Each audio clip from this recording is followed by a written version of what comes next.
Hello and welcome to another video by John này. Chào các bạn một video khác của John này nha. So in this video, I will be continuing on Unit 2 of my own book, English Grammar G2, and this is Unit 2, Part C, D, and E. So my class has already finished Part A and Part B in class. So unfortunately, we ran out of time, 3 hours. So unfortunately we ran out of time, so I have to do this part and then my student will have to do C, D, and E, and they will watch this video later to review, of course. Ở video này mình sẽ làm cái phần C, phần D và phần E của cái bài số 2 Unit 2 trong cuốn sách mình viết là English Grammar G1. Thì trên lớp IELTS 41 họ đã làm cái phần A và phần B rồi. Thì là do là hết thời gian cho nên là mình yêu cầu các bạn là phần C, phần D, phần E ở nhà. Còn sau đó hãy xem lại cái video này để mà luyện tập lại, để mà review lại, xem lại. Okay, so let's do grammar exercises. Number 1.4. Fill in the gaps with a word from the box below in a correct form. There could be more than one correct answer. Bài này các bạn yêu cầu là điền vào những cái khoảng trống với một từ từ cái hộp bên dưới ở cái dạng phù hợp. So you have a lot of words here, a lot of words here, a lot of vocabs here. You have to put them in the right place. Phải điền vào đúng chỗ và có thể có hơn một câu trả lời đúng nha. There could be more than one correct answer, okay? So we have advice, cake, electricity, information, size, situation, equipment, appliance, money, coffee, tea, bread, and oil. So I would suggest that you do all these exercises first before you attempt to watch this video, okay? Mình đề nghị là các bạn nên là làm trước những cái bài này rồi hẳn xem cái video này để sửa bài nha các bạn. Okay, so number one is the advice without s, okay, không có s nha, số ít nha, it's singular, the advice. And also advice is uncountable, nó cũng đâu đếm được đâu cho nên là the advice. The advice that you gave us was really helpful. Lời khuyên mà ông bà đã cho chúng tôi đã rất là hữu ích. Number 2, look at the bills from last month. Look at the bills from last month. The water and heating ones were okay, but the electricity was unbelievably high. The electricity means electricity bills, you know. Electricity điện không có nghĩa là bill điện á. Hãy nhìn vào những cái tiền hóa đơn từ tháng rồi, tiền nước và tiền sưởi ấm thì cũng ok thôi, cũng ổn thôi, nhưng mà tiền điện thì cao một cách không thể tưởng tượng nổi, unbelievably high. Number 3 is you can say a piece of advice, or you can say a piece of cake, or you can say a piece of information from you would be highly appreciated at this difficult time. So these are 3 different answers for 3 different contexts actually, because I said there could be more than one correct answer, right? So there could be 3 in this number 3. There are 3 correct answer. Cái câu 3 này nó có 3 câu trả lời đúng lận nha. Tại vì nó tùy vào 3 cái ngữ cảnh khác nhau. Thứ nhất là a piece of advice, một lời khuyên. From you would be highly appreciated at this difficult time. Would be highly appreciated at this difficult time. A piece of advice, một lời khuyên từ ông bà anh chị sẽ rất được trân trọng ở thời điểm khó khăn này. Or the second one is a piece of cake, một miếng. Okay, so so the second scenario is a piece of cake from you would be highly appreciated at this difficult time. Một miếng bánh từ anh chị sẽ là rất là được trân trọng ở thời điểm khó khăn này. It means like if they ask for a piece of cake, it's something like too sweet to make their problems less difficult. You know, it makes them feel better if they eat a piece of cake. Cái giống như là một miếng bánh sẽ làm người ta ăn vô, người ta cảm thấy để dễ chịu hơn đó. Okay, the third scenario is a piece of information. Một cái thông tin, một cái mẫu thông tin nào đó. From you would be highly appreciated this difficult time. Một mẫu thông tin từ ông bà, anh chị sẽ là rất được trân trọng vào thời điểm hiện nay. So it means that they are they are looking for a piece of advice or a piece of information or a piece of cake. Number 4, an overhead light, a camera and a good laptop with a stable internet connection are all the equipment, or you can say appliances, plural, okay? Equipment is uncountable, but appliance is plural. It's countable, so appliances. But equipment without S. Equipment là không đếm được cho nên không có S nha. Nhưng mà appliance là nó có thể đếm được và nó là số nhiều ở đây cho nên phải là appliances nha các bạn. Tất cả những thiết bị. All the appliances a live streamer needs. Một cái đèn ở trên đầu, một cái đèn ở trên đầu. Overhead light is like the light that is above you. A camera, một cái camera, and a good laptop, và một cái laptop tốt. With a stable internet connection, với một cái kết nối internet mà nó ổn định, là tất cả những equipment, thiết bị hoặc là appliances, công cụ mà một người live streamer cần. Number 5, I think you need a bigger size. Tôi nghĩ là em hoặc là anh cần một cái size bự hơn, tức là đang mua đồ á. So basically they are choosing clothes in a shop, for example. Are you implying that I'm fat? Anh hoặc là em đang hàm ý là tôi mập phải không? Cần size bự hơn tức là hàm ý là tôi đang mập phải không? Ý là vậy. Are you implying, hàm ý, that I am fat? Number 6. This soap smells as good as freshly baked cake. Freshly baked cake. Cái cục xà bông này á, cái mùi nó thơm ý như là bánh mà vừa mới được nướng ra tươi mới rồi đó. Freshly baked cake. Number 7. Condoms come in all shapes and sizes. Because here shapes in plural, so this one size should be plural as well. Cái chỗ này cái shapes, những hình dạng, thì chỗ này cái size nó cũng phải là số nhiều luôn, sizes. So user can choose the ones that fits their needs easily. Condoms. Bao cao su nó xuất hiện ở tất cả mọi hình dạng và những kích cỡ, cho nên người dùng có thể chọn những cái bao, những cái mà nó phù hợp với cái nhu cầu của họ một cách dễ dàng. Number 8. Having no money and having some money that you cannot spend it are two different situations. A situation would ask because now you're talking about two different situations, right? So plural. Chỗ này phải là tình huống, different situation, nó số nhiều tại vì mình đang nói về hai tình huống khác nhau mà. Đó là gì? Cái chuyện không có tiền và cái chuyện có một số tiền nhưng mà bạn không thể nào sử dụng nó, không thể nào mà chi xài nó tại vì có thể là bận rộn quá, không đủ thời giờ để xài tiền chẳng hạn. Like having some money that you cannot spend it, like for example, if you are too busy, for example. Okay, they are two different situations. Number 9. We need more information about our final exam. Like how many units do we have to study? Chúng ta cần nhiều thông tin hơn về cái cuộc thi cuối kỳ của chúng ta, final exam của chúng ta. Ví dụ như là bây giờ cần phải học bao nhiêu bài học, cần bao nhiêu units chẳng hạn. Number 10. So there are two different so number 10 are two different answers. Tea, or you can say coffee. Tea or coffee. Hai đáp án là tea hoặc là coffee đều được nha. Tea or coffee is both fine. Tea or coffee uncountable, so it goes with is.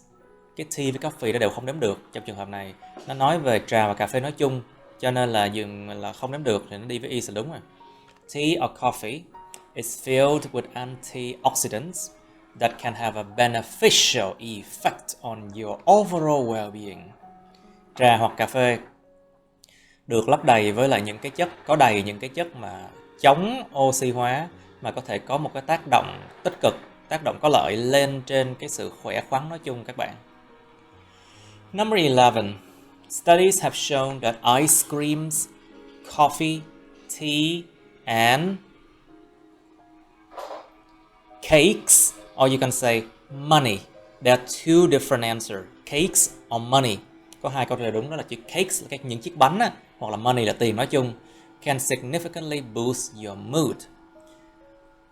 Những nghiên cứu đã chỉ ra rằng ăn kem, những cây kem, những que kem, cây kem, kem, cà phê hoặc là trà và tiền money hoặc là những chiếc bánh cakes đếm được. Cakes can significantly boost your mood, có thể cải thiện, có thể boost, có thể làm gia tăng, thúc đẩy một cách rất đáng kể cái tâm trạng các bạn. Ok, number 12. Number 12. Dipping bread in chocolate paste can be a good idea. Dip là giống như nhúng vô luôn á. Dipping bread in chocolate paste can be a good idea. Nhúng bánh mì vào những cái paste, nó giống như là một cái dạng mà chất sệt, giống như là dạng pate á, dạng chất lỏng, chất sệt giống như là Nutella hoặc là mấy cái mà phết là bánh mì á, mà sô cô la á, có thể là một ý tưởng tốt. Number 13. The real reason for countries to invade others isn't protection of their lands, but oil. Cái lý do thực tế thực sự cho những đất nước để mà nó xâm chiếm những nước khác thì không phải là sự phòng vệ hay là sự bảo vệ đất nước, bảo vệ cái vùng đất, những vùng đất của họ đâu, mà chính là dầu hỏa, but oil. Number 14. There are certain situations when you must defend yourself, such as being bullied. Có, cái này số nhiều nè, so these are plural form. So there are certain situation with S. Số nhiều nha, situations. Có một số cái tình huống, there are certain situations when you must defend yourself, such as being bullied. Tình huống mà khi mà bạn phải tự vệ cho bản thân mình. Tự vệ, ví dụ như là bị bắt nạt chẳng hạn. Alright, so number 1.5 they ask you to underline the correct form of the verbs. Cái 1.5 nó yêu cầu các bạn là gạch dưới cái dạng chính xác của những cái động từ này.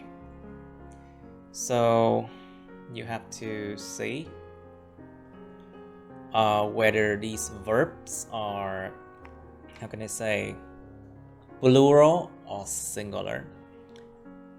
Các bạn phải xem, xác nhận xem là những cái từ này nó là chia số ít hay số nhiều nha. Alright, so here you have to decide like which one is countable, which one is uncountable, and which one is plural, which one is singular. Mình phải quyết định được cái nào đếm được, cái nào không đếm được, và cái nào là số ít số nhiều nha. So number 1, homelessness has been, this one is correct answer, has been a growing issue in our country. Homelessness, it's an issue that is uncountable, so you have to use has been. Cái chữ homelessness, cái sự mà không có nhà cửa, tức là sự mà vô gia cư á, nó là một cái vấn đề và không đếm được, cho nên phải dùng has been. Homelessness has been a growing issue in our country. Chuyện vô gia cư, không có nhà cửa đã là một cái vấn đề đang ngày càng phát triển, ngày càng lớn mạnh ở trong đất nước của chúng tôi. Ngày càng lớn lên, ở cái vấn đề ngày càng lớn ở đất nước chúng tôi. Number 2, time and effort. Time and effort. So these time and effort are two things, right? So they're plural. So are is correct answer. Cái time và cái effort là hai thứ khác nhau, cho nên là tính là số 2 là số nhiều là are nha. Time and effort are two things that employees need to be careful with in order to not be exploited by their bosses. Thời gian và nỗ lực là hai cái thứ mà những người nhân viên cần phải cẩn thận để mà không có bị bóc lột bởi những cái ông chủ của họ. Number 3, the data, you remember data is uncountable, right? So the data shows with S. Cái data đâu đếm được đâu, cho nên phải dùng shows có S này nè. that the more people are basically plural. So who donate without s. Cái chỗ này cái chữ people này nó không đếm, chữ people là số nhiều nè. Con người people là số nhiều, cho nên là who phải là donate, không có s. The data shows that the more people donate to Mr. John TRAN, the more he continues to make videos. Cái này là một cái ví dụ rất là vui thôi. This is a very fun example. Thông số đã chỉ ra rằng con người ta càng ủng hộ, cống hiến, donate tiền cho ông John TRAN thì ông càng tiếp tục tạo ra thêm nhiều video nữa.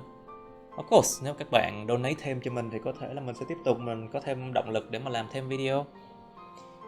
Okay, number 4. The number of ideas.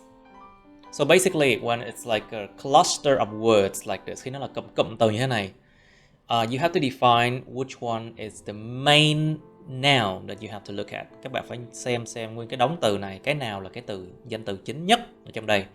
So basically, the number of ideas is the main thing here. And it is in plural, so have been is the right answer.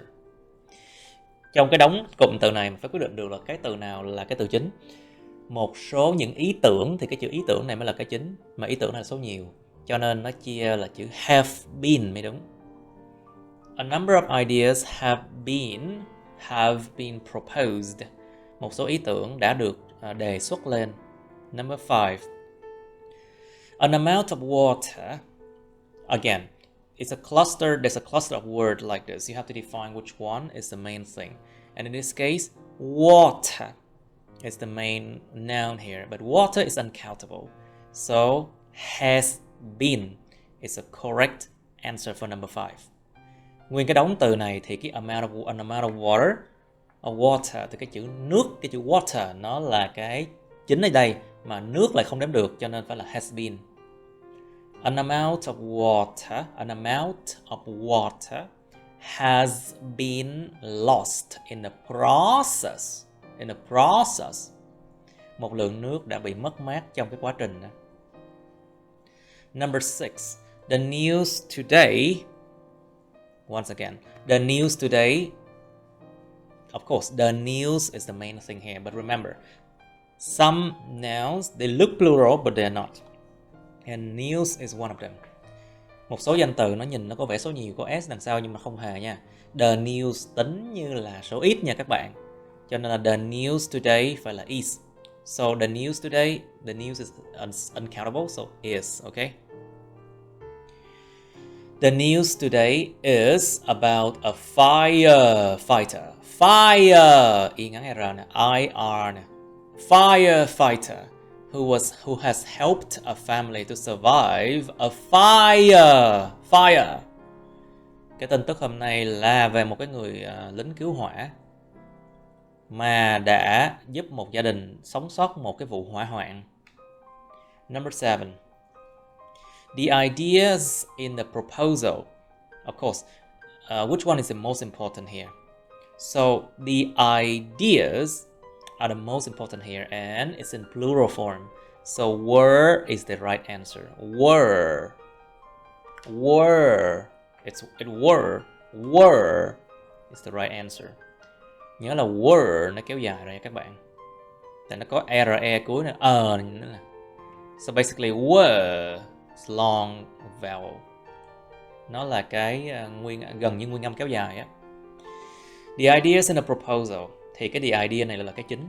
Những ý tưởng trong cái đề xuất, những cái ý tưởng trong cái lời đề xuất thì những ý tưởng nó mới là quan trọng nhất, mà ý tưởng này là số nhiều cho nên là were kéo dài nha.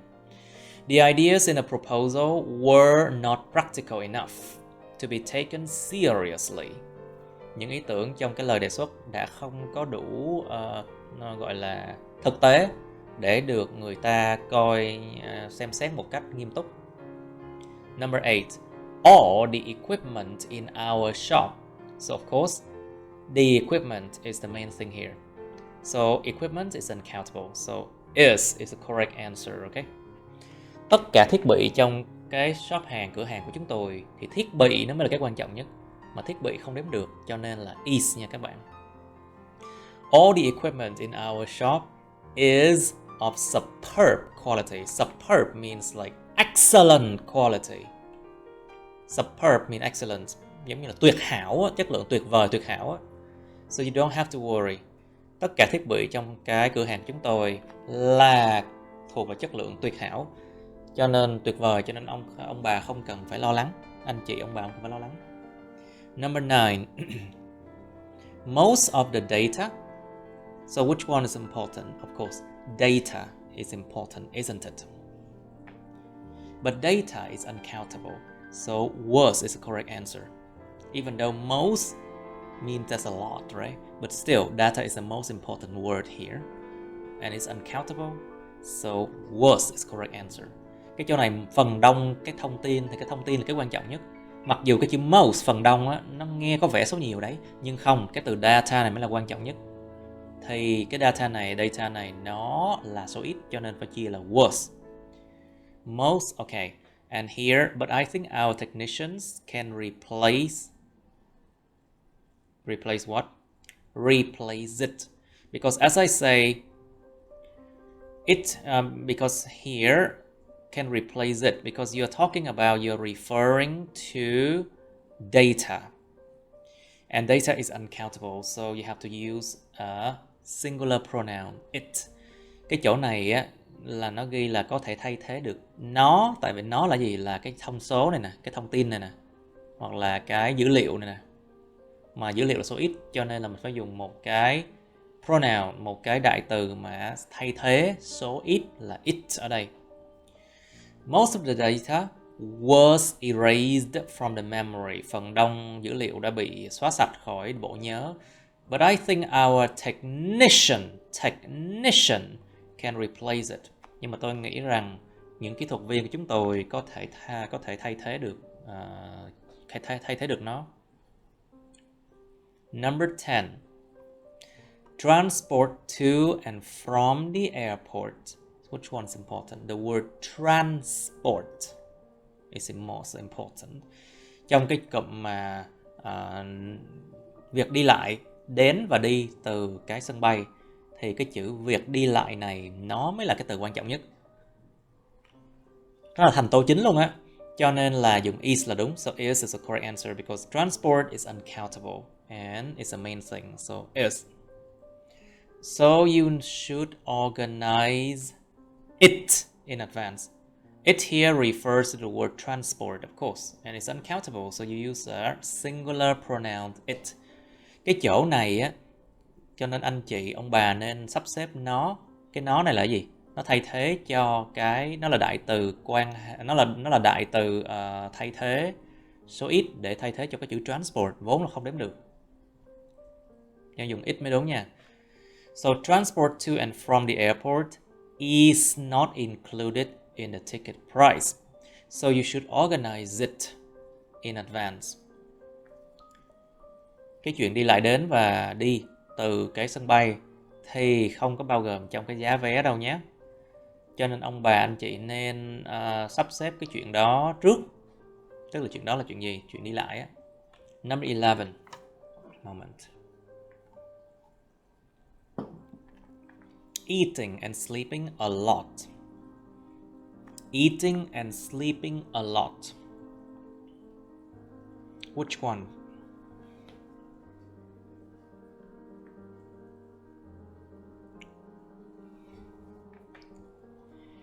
Number 11. Eating and sleeping a lot. Ăn và ngủ rất nhiều. Help you forget all your troubles. So basically 11, I think it could be help, isn't it? Without s. Because eating and sleeping a lot. But still, look at the context here. Eating and sleeping a lot. It seems like these two activities are included in the word a lot, isn't it? So it seems like they are talking about one thing. Cái chuyện ăn và ngủ rất nhiều này thì cả hai cái đều rất nhiều, đúng không các bạn? Có vẻ như là nó là nói về một cái việc chung nào đó là ăn ngủ nhiều ha. Cho nên nó tính như một cái cục đồng nhất là sẽ phải dùng là helps, số ít. Vì nó số ít cho nên là chỗ này phải thay thế bằng một cái đại từ thay thế là số ít là it. Isn't it? I think there's a problem here. It's debatable here. Because here the word dumb refers to the word troubles, which is plural form. The word it here doesn't replace eating and sleeping a lot. So you have to understand the context. What does the pronoun refer to? The pronoun here, you have to face what? You have to face your troubles, right? So you have to use the pronoun dumb because troubles is plural. Cái chỗ này các bạn phải coi là cái đại từ thay thế này nó thay thế cho cái gì. Cái chữ tuy nhiên con người ta vẫn phải đối diện với chúng, sau đó thì đối diện với những cái trouble số nhiều này mới đúng nha, cho nên phải dùng dumb mới đúng để thay thế nó, chứ không phải là thay thế cho cái chữ eating and sleeping a lot này đâu. Cho nên câu này là gì? So in this sentence 11, question 11, eating and sleeping a lot helps you forget all of your troubles, at least for a while. However, you still have to face dumb afterward. Dumb. Cái chuyện ăn ngủ nhiều nó giúp con người ta quên hết tất cả những cái vấn đề của họ.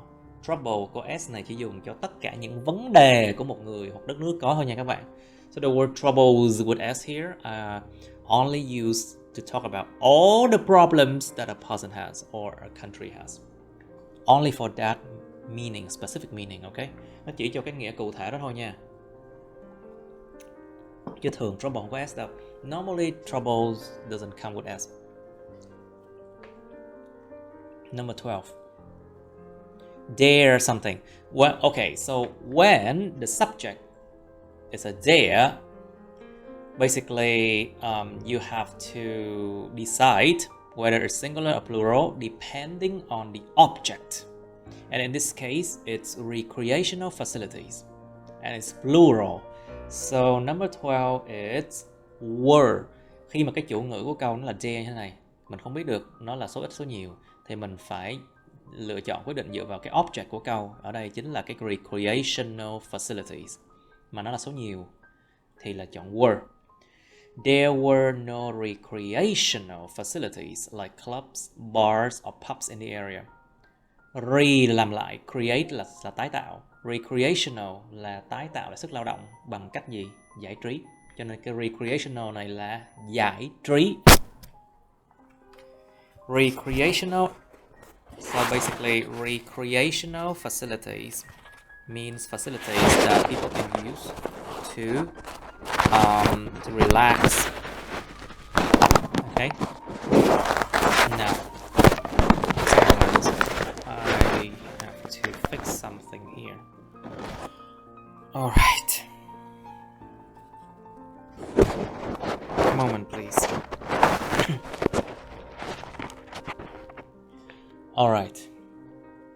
There were no recreational facilities like clubs, bar or pubs in the area. Đã không có một cái cơ sở vật chất giải trí nào, ví dụ như là các câu lạc bộ, các bar hay là pubs, quán rượu trong khu vực này. Number 13. The city. So now, the subject is the city, which is singular. So you have to use has here. Cái chủ ngữ của câu nó là the city, mình phải dùng là has, số ít. Tại vì số ít mà. The city has no stadiums or golf courses. So you see, the object is in plural, stadium or golf courts. Still, but here, the subject of the sentence is a city, which is singular. So you have to decide based on the subject first. If there's no subject, no real subject like in this case there, then you base on the object. Trong trường hợp này, mình phải luôn luôn nhớ một điều, đó là cái chủ ngữ, nó là cái thứ phải dùng để mà xác định được là động từ số ít số nhiều đầu tiên. Nếu mà chỗ này nè, the city là số ít nè, mình phải dựa vào cái the city để tính nha, chứ không phải là dựa vào cái object ở đây là stadium hay là golf course số nhiều để tính nha các bạn. Nói chung cái chủ ngữ nó phải quan trọng hơn cái object. Thường là như vậy để mà tính cái số ít số nhiều chia động từ. Nhưng mà có những trường hợp như số 12 nè, cái chủ ngữ nó quá rõ ràng, không biết được là chia động từ nào, thì mình phải dựa vào cái object của câu để tính nó, để tính chia động từ như thế nào. Okay, so 13, the city has no stadium or golf courts. Thành phố có không sân vận động, tức là không có sân vận động. Thành phố không có sân vận động hoặc cũng không có sân golf, đánh golf. Number 13. A number of deers and wolves. So which one is the most important here? Một số lượng hươu và các con sói, các con hươu, các con sói. So of course, deers and wolves here are important. And they are in plural form. So have entered the wooded areas. But I don't know if other animals, so other animals are in plural form. So exist without s there as well. Một số lượng hươu và sói, tức là cái hươu và sói này mới quan trọng nhất, số nhiều, nó phải dùng have entered the wooded area. Phải dùng have entered the wooded area. Nhưng mà một số lượng hươu và sói nó đã thâm nhập vào, gia nhập vào, đi vào cái khu vực có đầy gỗ, tức là rừng á. Wooded area means like forest, you know, khu rừng á. Những khu vực có gỗ tức là rừng á.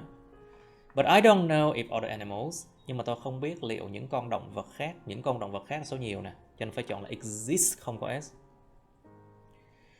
I don't know if other animals exist there as well, nhưng mà tôi không biết được những con động vật khác có hiện hữu ở đó không, có tồn tại đó không, có ở đó hay không. Alright, let's move on to 1.6 now. 1.6, they ask you to fill in the gaps with few, little, many, much, amount, or number. Cái bài này nó yêu cầu các bạn điền vào những cái khoảng trống với chữ few, little, many, much, amount, or number. Và tùy vào cái trường hợp, of course. And you have to remember that few and a few are different. Little and a little are different. Nhớ nha, cái vụ mà few với a few khác nhau nha. Little với a little khác nhau luôn nha các bạn. Cái là ít quá, cái là một lượng nhỏ.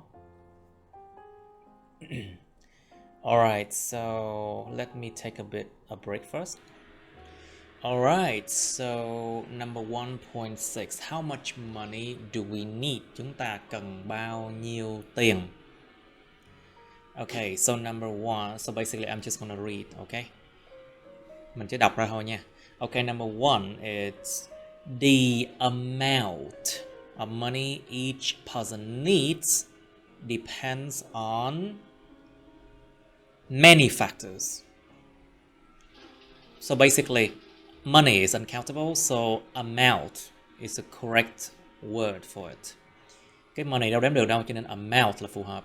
Còn factors đếm được nè, nó dùng chữ many phù hợp nhất thay vì là much. Cái lượng tiền mỗi người cần nó tùy thuộc vào nhiều nhân tố, bao gồm including age, sex and greed, tùy thuộc vào cái lứa tuổi, giới tính và cái sự tham lam. A person in their teenage years might require an amount of about £50 per week for pocket money. £50 per week for pocket money. Một cái người mà ở trong cái lứa tuổi teen từ khoảng 12-13 tuổi á, có thể yêu cầu, có thể cần là một cái lượng khoảng 50 bảng một tuần, 50 bảng Anh một tuần cho cái tiền dằn túi.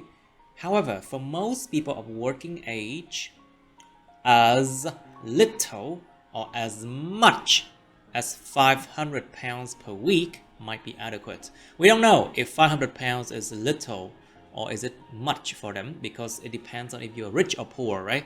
Mình không biết được cái chỗ này nó là little hay là much, tại vì tùy vào người giàu người nghèo chứ, sẽ thấy nó là ít hay nhiều.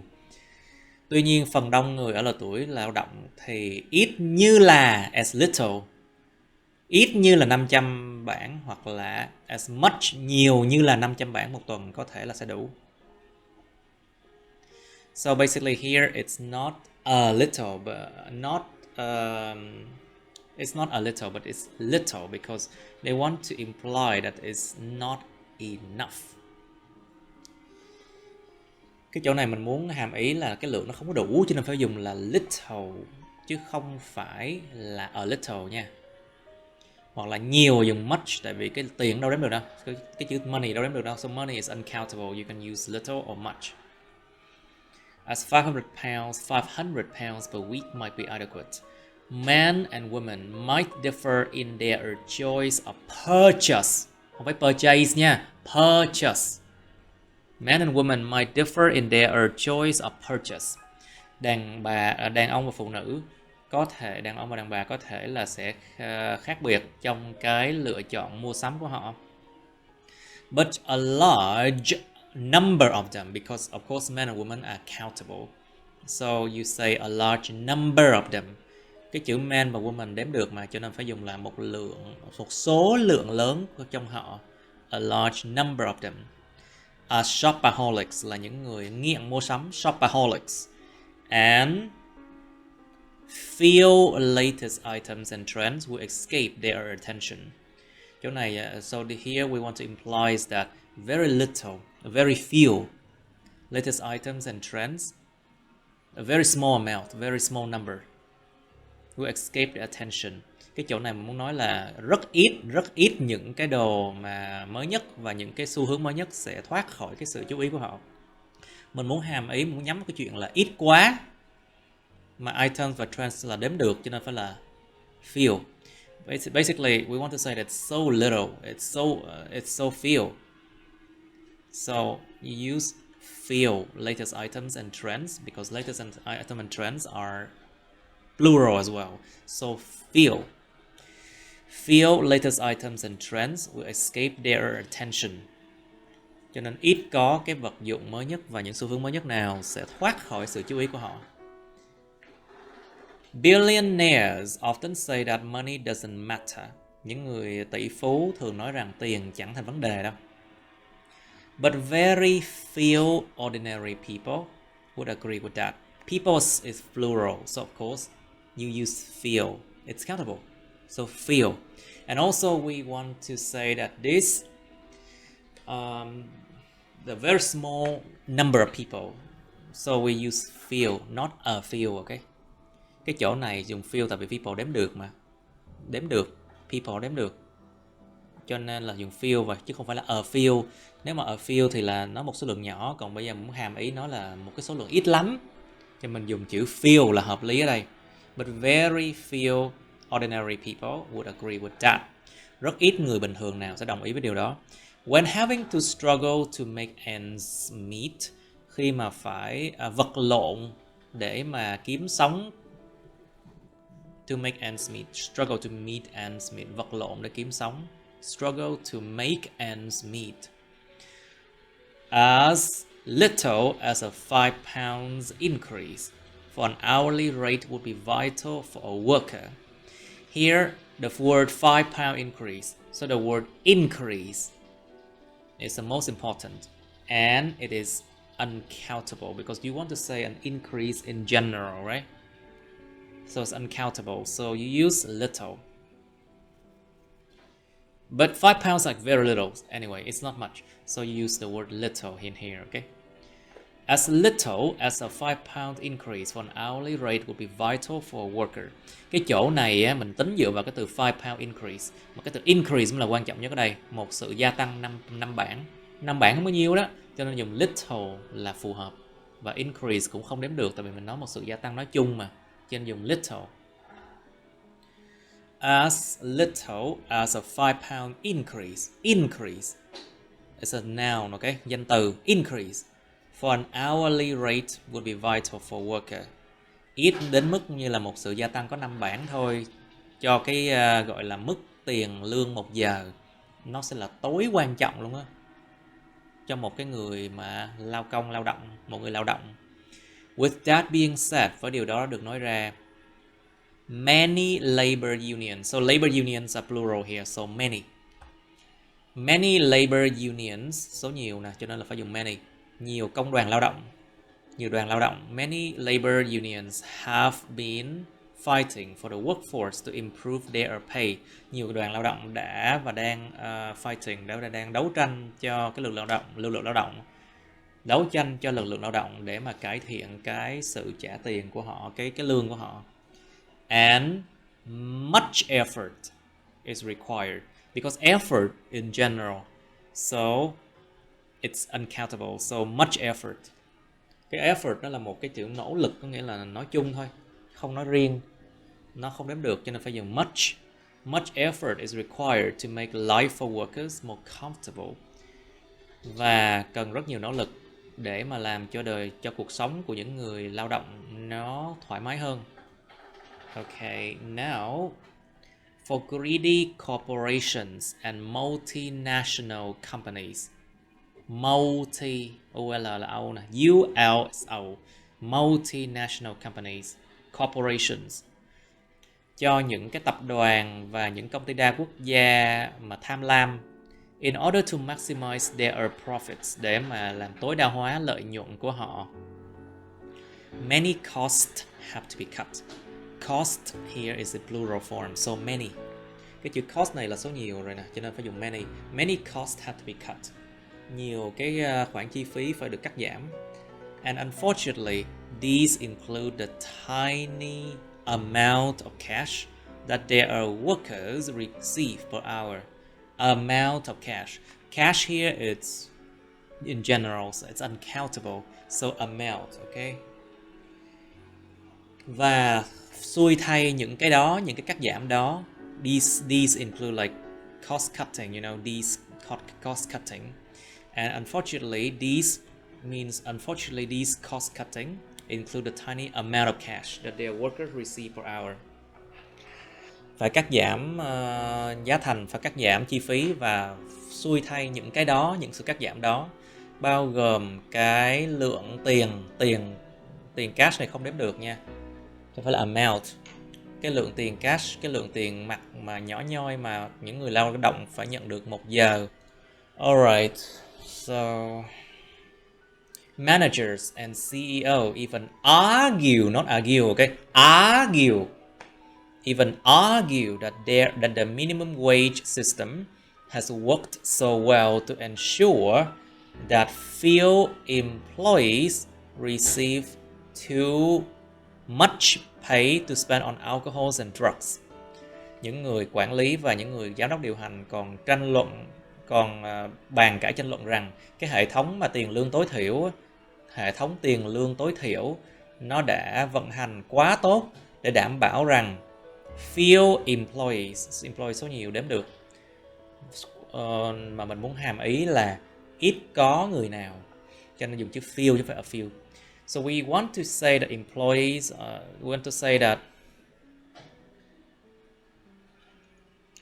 okay, we want to say that very small number of employees receive money to spend on alcohol and drugs. So we have to use the word few, but not a few in here, okay? Mình muốn hàm ý rằng là cái lượng ít có người làm công nào nhận được đủ tiền để mà dành tiền cho mua rượu và mua ma túy và thuốc.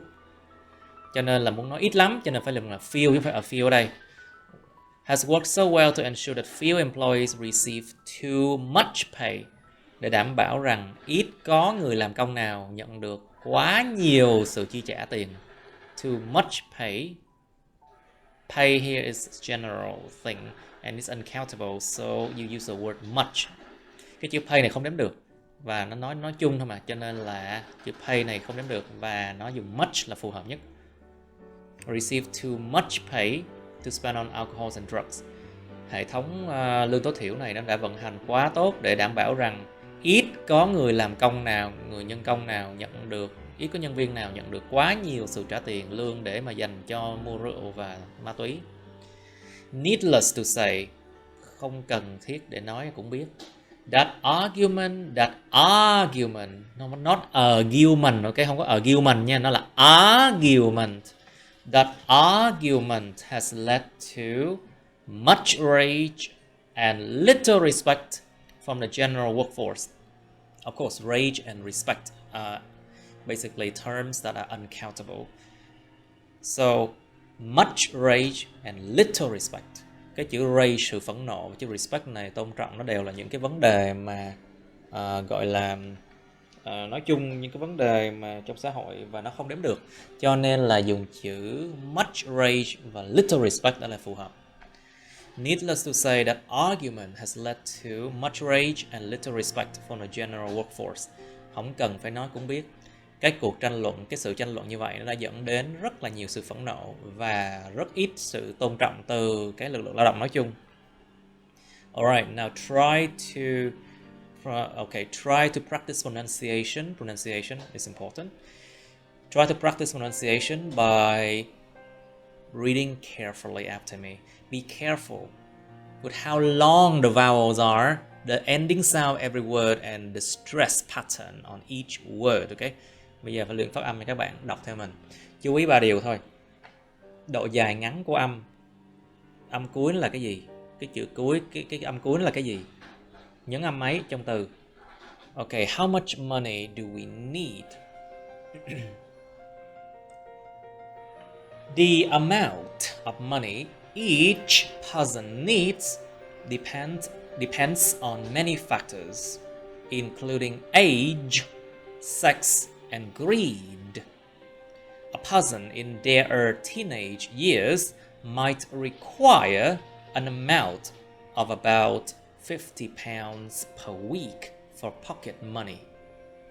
However, for most people of working age, as little or much as £500 per week might be adequate. Men and women, men and women, men and women might differ in their choice of purchase, but a large number of them are shopaholics, and few latest items and trends will escape their attention. Billionaires often say that money doesn't matter, but very few ordinary people would agree with that. When having to struggle to make ends meet, as little as a £5 increase for an hourly rate would be vital for a worker. With that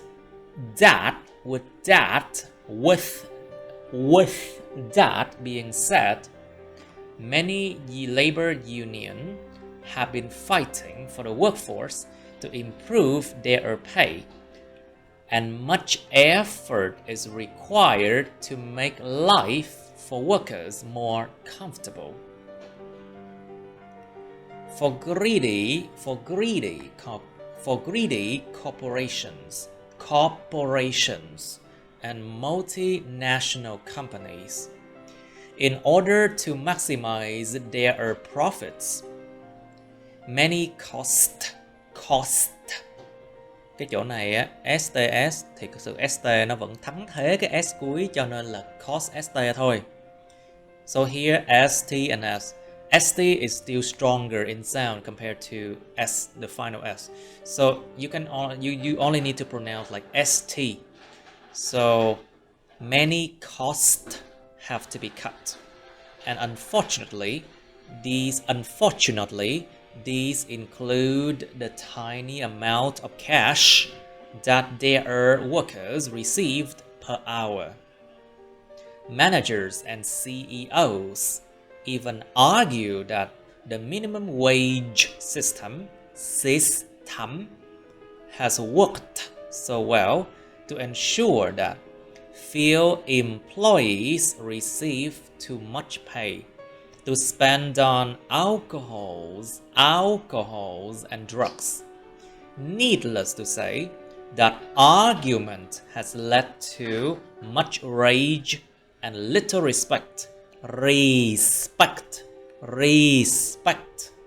from the general workforce. Okay, now Well, number 1.7, you are required to read the following extract from an advertisement, or you can say advertisement UK, advertisement US, about a town and its accommodation. Decide if the underlined quantity expressions are correct or not. Correct them if they are wrong. Cái bài 1.7 này yêu cầu là các bạn đọc cái trích đoạn này từ một cái mẫu quảng cáo về một cái thị trấn và những cái chỗ mà nơi ăn trốn ở của nó. Quyết định liệu là những cái biểu đạt về số lượng được gạch dưới này nó đúng hay nó sai. Sửa chúng nếu mà chúng sai thôi. Okay. Now. Alright, so let's read it. But first let me correct a few mistakes for you. Đầu tiên sửa lỗi trước đã. So number 1 is correct. Few tourists knew of this town because they want to imply that a very small number of people knew of this town. Cái chỗ này few là chính xác tại vì nó muốn hàm ý là có rất là ít người, nó chỉ ít á, rất ít du khách nào biết về cái thị trấn này. So number 1 is correct. Number 2, it's very popular to many people because people is plural. Countable and plural. So many. Số 10, số 2 phải là many tại vì people people nó số nhiều đếm được, phải là many. Số 3, so number 3 is surrounded by a lot of trees. Or you can say lots of tree. A lot of tree, lots of tree, or many trees. Because this town is situated in the middle of great forest, so there are many trees, a lot of trees, or lots of trees. Cái chỗ này không thể nào là any được, tại vì cái thị trấn này được tọa lạc ở giữa một cái rừng lớn thì nó phải có rất nhiều cây là many trees, a lot of trees, hoặc là lots of trees. Okay, lots of trees, a lot of trees, or many trees. Number 4 is many people, because of course people is plural countable. So, and they also want to say that a large number of people find a peace and tranquility a bit boring. Cái chỗ này people là số nhiều, số đếm được, và cho nên phải dùng là many people. Nếu mà mình muốn hàm ý rằng là có nhiều người thấy cái nơi này, thấy cái sự yên tĩnh và yên bình cái chỗ này nó hơi bị chán. Còn nếu mà mình muốn nói là ít có người nào thì là mình sẽ dùng là a few. So if you want to imply that here a small number of people find a peace and tranquility a bit boring, you can use a few because people is plural, of course. Cái chỗ này nếu mà muốn nói là ít, một số ít người, một số lượng ít người thì là a few, nhưng phải là few nha. A few. So for number 4 there are two answers, many or a few. Số 4 có hai đáp án là many hoặc là a few, là như vậy đó. Nó tùy vào cái cách mà mình muốn nói, cái ý mà muốn nói thôi. It depends on like what you want to say. Number 5 is some, which stand for some people. Or you can say many, which stand for many people. We eventually realize the charm of this place. Nhưng mà đưa ra một cái điều ngược lại. What's that? What is that annoying notification sound? Okay, that is really annoying. Someone sending a lot of photos. Moment please, I need to turn this one off. Okay, so number 5, I said that it's some for some people, many for many people. Có thể dùng là some hoặc là many trong này đều được. Nếu mà some thì là some people, many là many people. Có thể dùng số 5 là some hoặc là many nha mọi người. So number 5 is some or many will eventually realize the charm of this place. Nhiều người hoặc là một số người sẽ cuối cùng nhận được cái duyên của cái nơi này, cái duyên, cái sự mà hấp dẫn, cái sự duyên ngầm của cái nơi này. So number 6, there is something solid about our service. Có một cái gì đó rất là chắc chắn, rất là có chất rất là chắc chắn, rất là có chất, rất là đặc, rất là có chất chắc chắn về cái dịch vụ của chúng tôi. There is something solid about our service. So basically it's like an idiom, you know, there is something about something. Nó giống một cái thành ngữ đó, there is something to be said about cái gì đó. Có một cái gì đó đáng nói, tức là nó vẫn có một cái lợi ích, một cái điểm lợi nào đó về cái chuyện gì đó. Một cái thành ngữ, there is something about something. So here number 6 is there is something solid about our service. Number 7, there are many rooms with ensuite toilet. Or if you want to say the small number, you can say there are a few rooms. Có một vài phòng trống thì mình phải dùng là there are a few rooms mới đúng. Hoặc là nếu mình nói là có nhiều phòng trống, có nhiều phòng thì là there are many rooms. Number 8, besides, number 8 is correct. No, số 8 là đúng. No hotel in the entire region will ever match our level of cleanliness and food services. Number 9 is all of our staff are well trained because basically look at the sentence before that. They say no hotel in the entire region will ever match our level of cleanliness and food service. It means that their service is really good. So all of their staff have to be well trained, of course, logical. Cái chỗ đằng trước nó nói là không có khách sạn nào trong nguyên cái vùng này sẽ xứng tầm với lại cái mức độ sạch sẽ và dịch vụ thức ăn của chúng tôi. Tức là cái khách sạn này người nhân viên được huấn luyện rất là cẩn thận tất cả luôn, chứ không thể nào là một vài được. Số 9 này phải là all of our staff are well trained. And number 10, not a lot of our cooks even attended competition. We have to say most of our cooks or all of our cooks even attend competitions abroad once every year. And because of the very good quality, it's good to say that all of our cooks, or you can say most of our cooks, but not a lot of our cooks. Because why? In this situation, it seems to be a bit formal. Because this one seemed is an advertisement about a town, so it is a written form, so a lot of it's not very formal, so it's not suitable in this case. Cái này là một cái mẫu quảng cáo nó được viết ra, cho nên là cái từ a lot of nó không trịnh trọng, nó không nên sử dụng trường hợp này, số 10 này. Cho nên phải là trong trường hợp này cái khách sạn này chất lượng nó tốt như vậy thì phải là tất cả những người đầu bếp của chúng tôi, all of our cooks, hoặc là phần đông những người đầu bếp của chúng tôi là most of our cooks.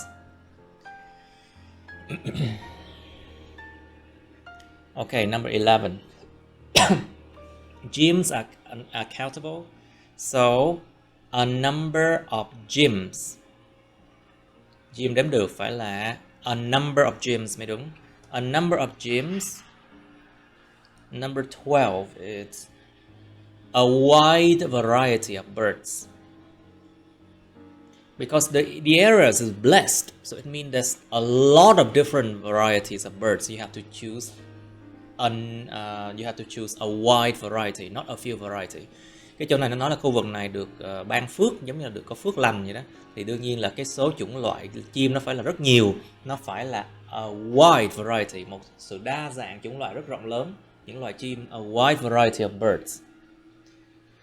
Okay, so number 13 is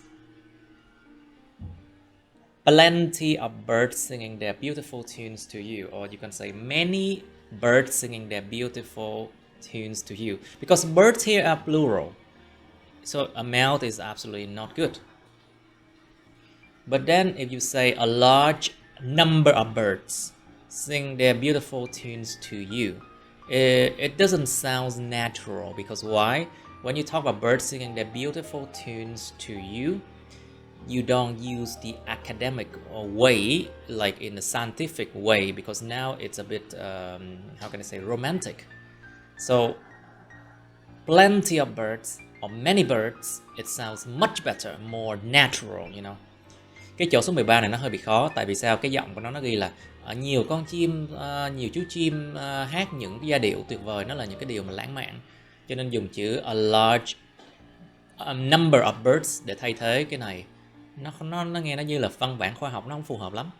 Và chỗ này nên là plenty of birds và hoặc là many birds, nó nghe nó lãng mạn, nó giống cái ngữ cảnh này hơn, you know.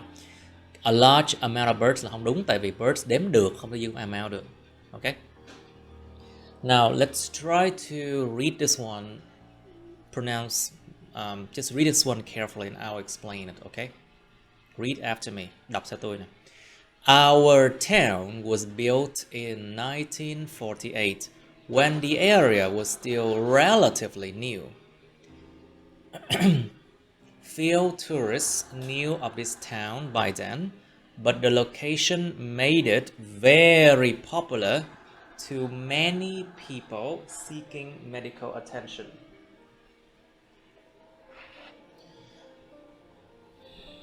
Since it's home to one of the most highly advanced hospitals in the entire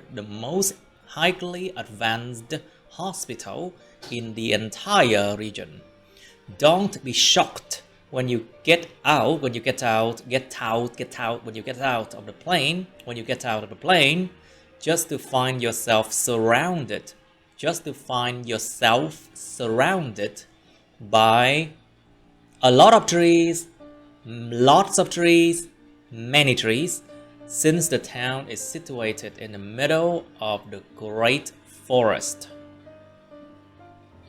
Many or a few people might find the peace and tranquility a bit boring, but some or many will eventually realize the charm of this place. Okay, the accommodation that you chosen. The accommodation that you chose is a 4-star hotel. So there is something solid about our services that will surely please most people. There are many or a few rooms with en suite toilets and are all equipped with washing machines and ironing boards. Besides, no hotel in the entire region will ever match our level of cleanliness and food services, since all of our staff are well trained and most of or all of our cooks even attend competitions abroad once every year. We also have a number of gyms to choose from and a large swimming pool.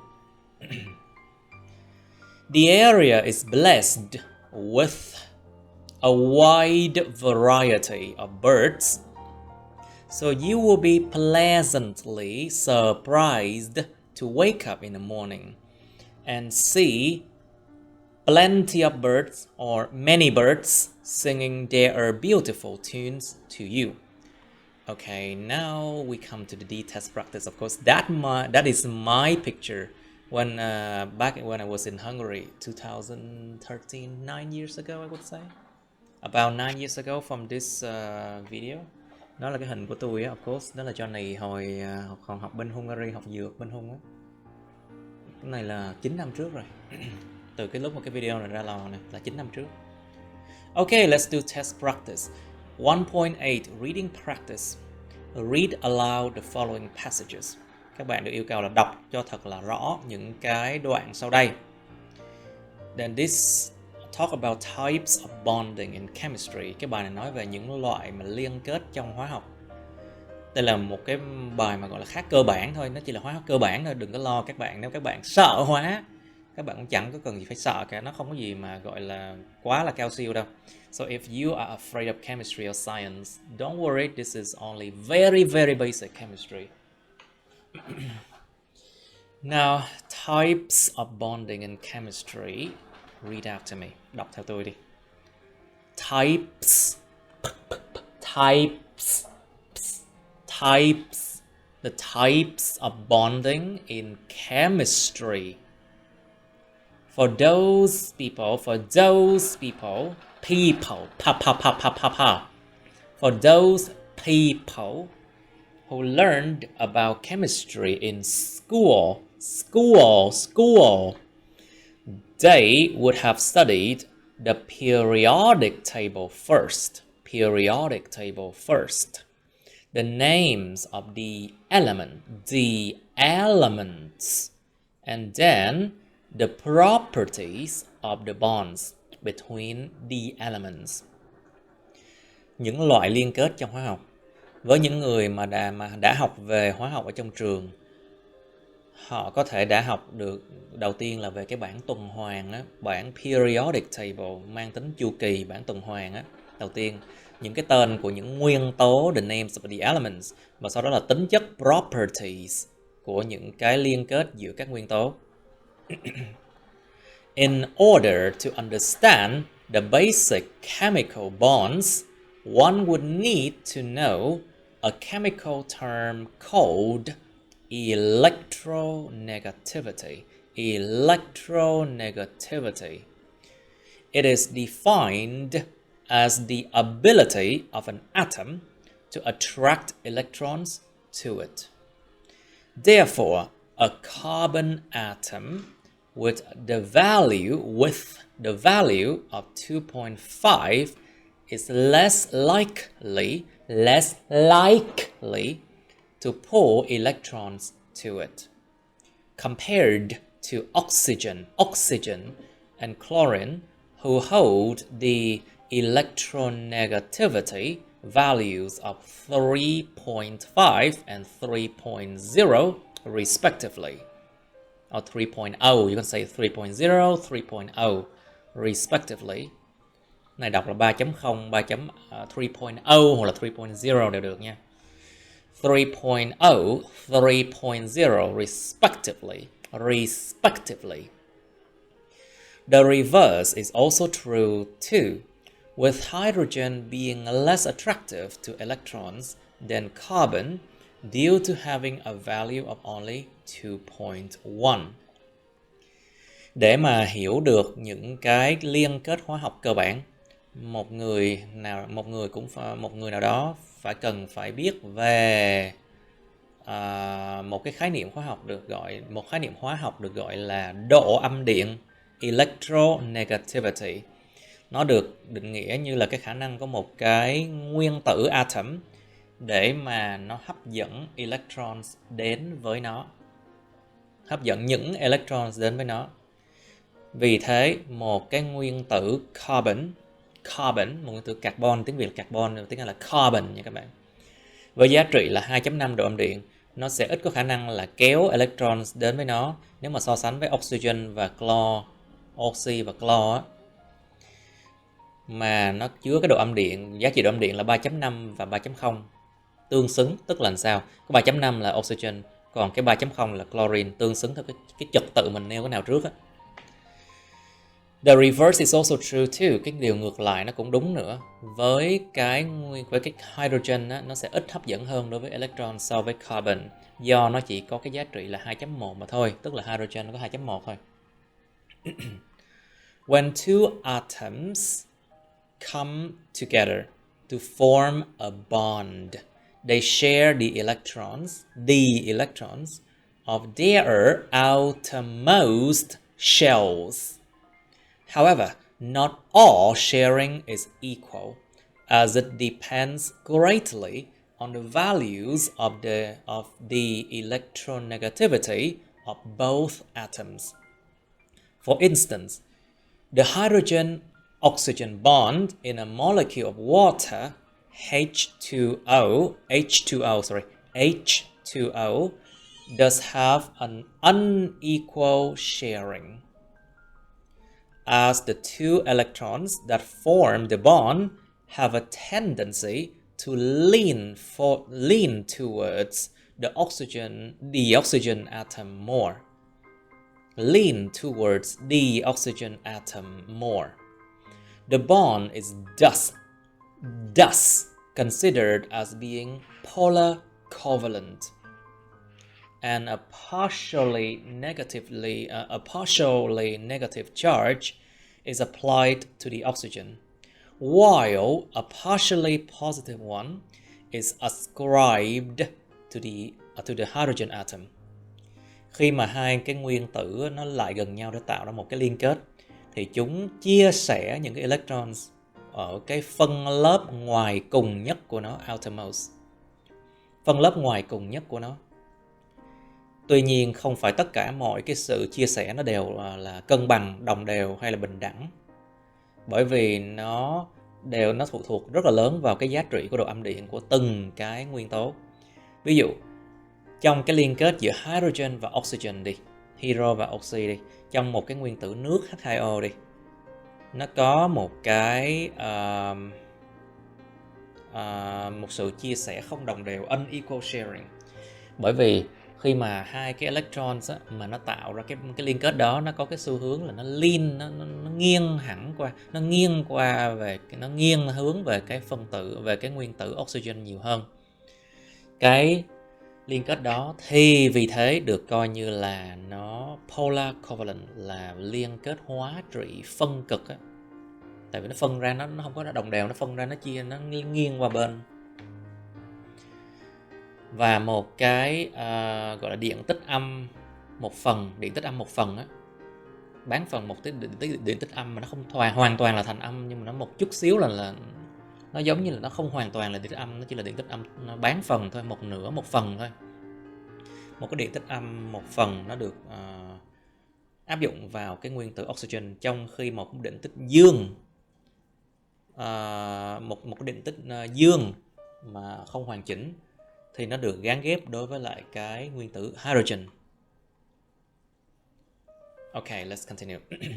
In another example, when we look at a chlorine gas molecule, two chlorine atoms are put together to form a bond.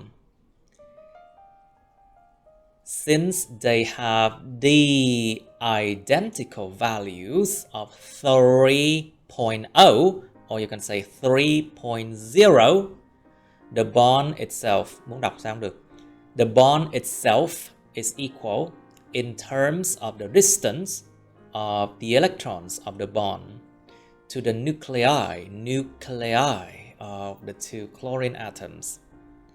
Hence, the situation creates something called a non-polar covalent bond. Also, the molecule does not appear to have any charge due to the equal sharing of electrons. Ở một ví dụ khác đi, khi chúng ta nhìn vào cái gọi là phân tử molecule, là phân tử chlorine gas, phân tử Cl2 á, của khí chlorine, của khí clo á, thì hai cái nguyên tử clo nó được đặt vào nhau để tạo thành một cái liên kết.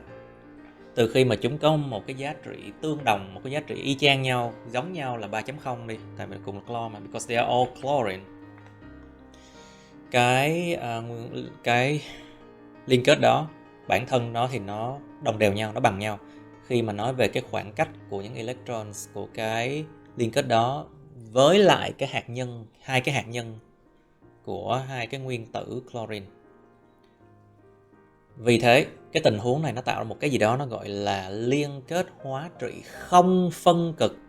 Tại nó đâu có phân cực, không phân cực ra, nó không có phân cực ra, nó không có hề là bị không đồng đều, rất là đồng đều luôn á, không phân cực.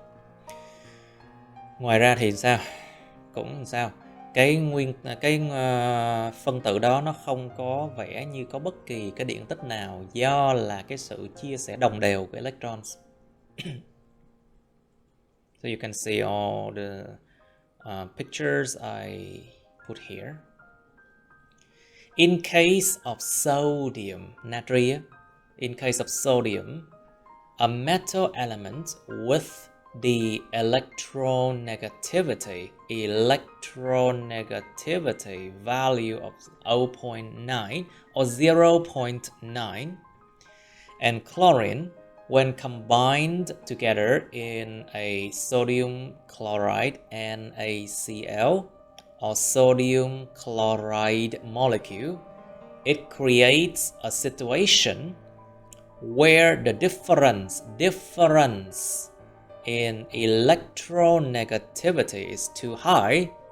As a result, the chlorine attracts the electrons strongly, while the sodium seems to nearly give up, creating a connection called an ionic bond. An ionic bond. Needless to say, a big partially negative charge can be applied to the chlorine atom, and a big partially positive, không phải là positive nha, là positive. A big partially positive charge can be seen for the sodium one. When being dissolved in water, the NaCl molecule quickly dissociates into the ions of Na plus and Cl minus. Trong trường hợp của sodium tức là natri á, một cái nguyên tố kim loại với cái độ âm điện, giá trị độ âm điện là 0.9, và chlor khi mà nó được kết hợp cùng nhau để tạo thành cái NaCl, NaCl, hay còn gọi là natri chlorua hay là sodium chloride phân tử đó, thì nó tạo ra một cái tình huống nên mà sự khác biệt về độ âm điện nó quá cao. Tại vì sao?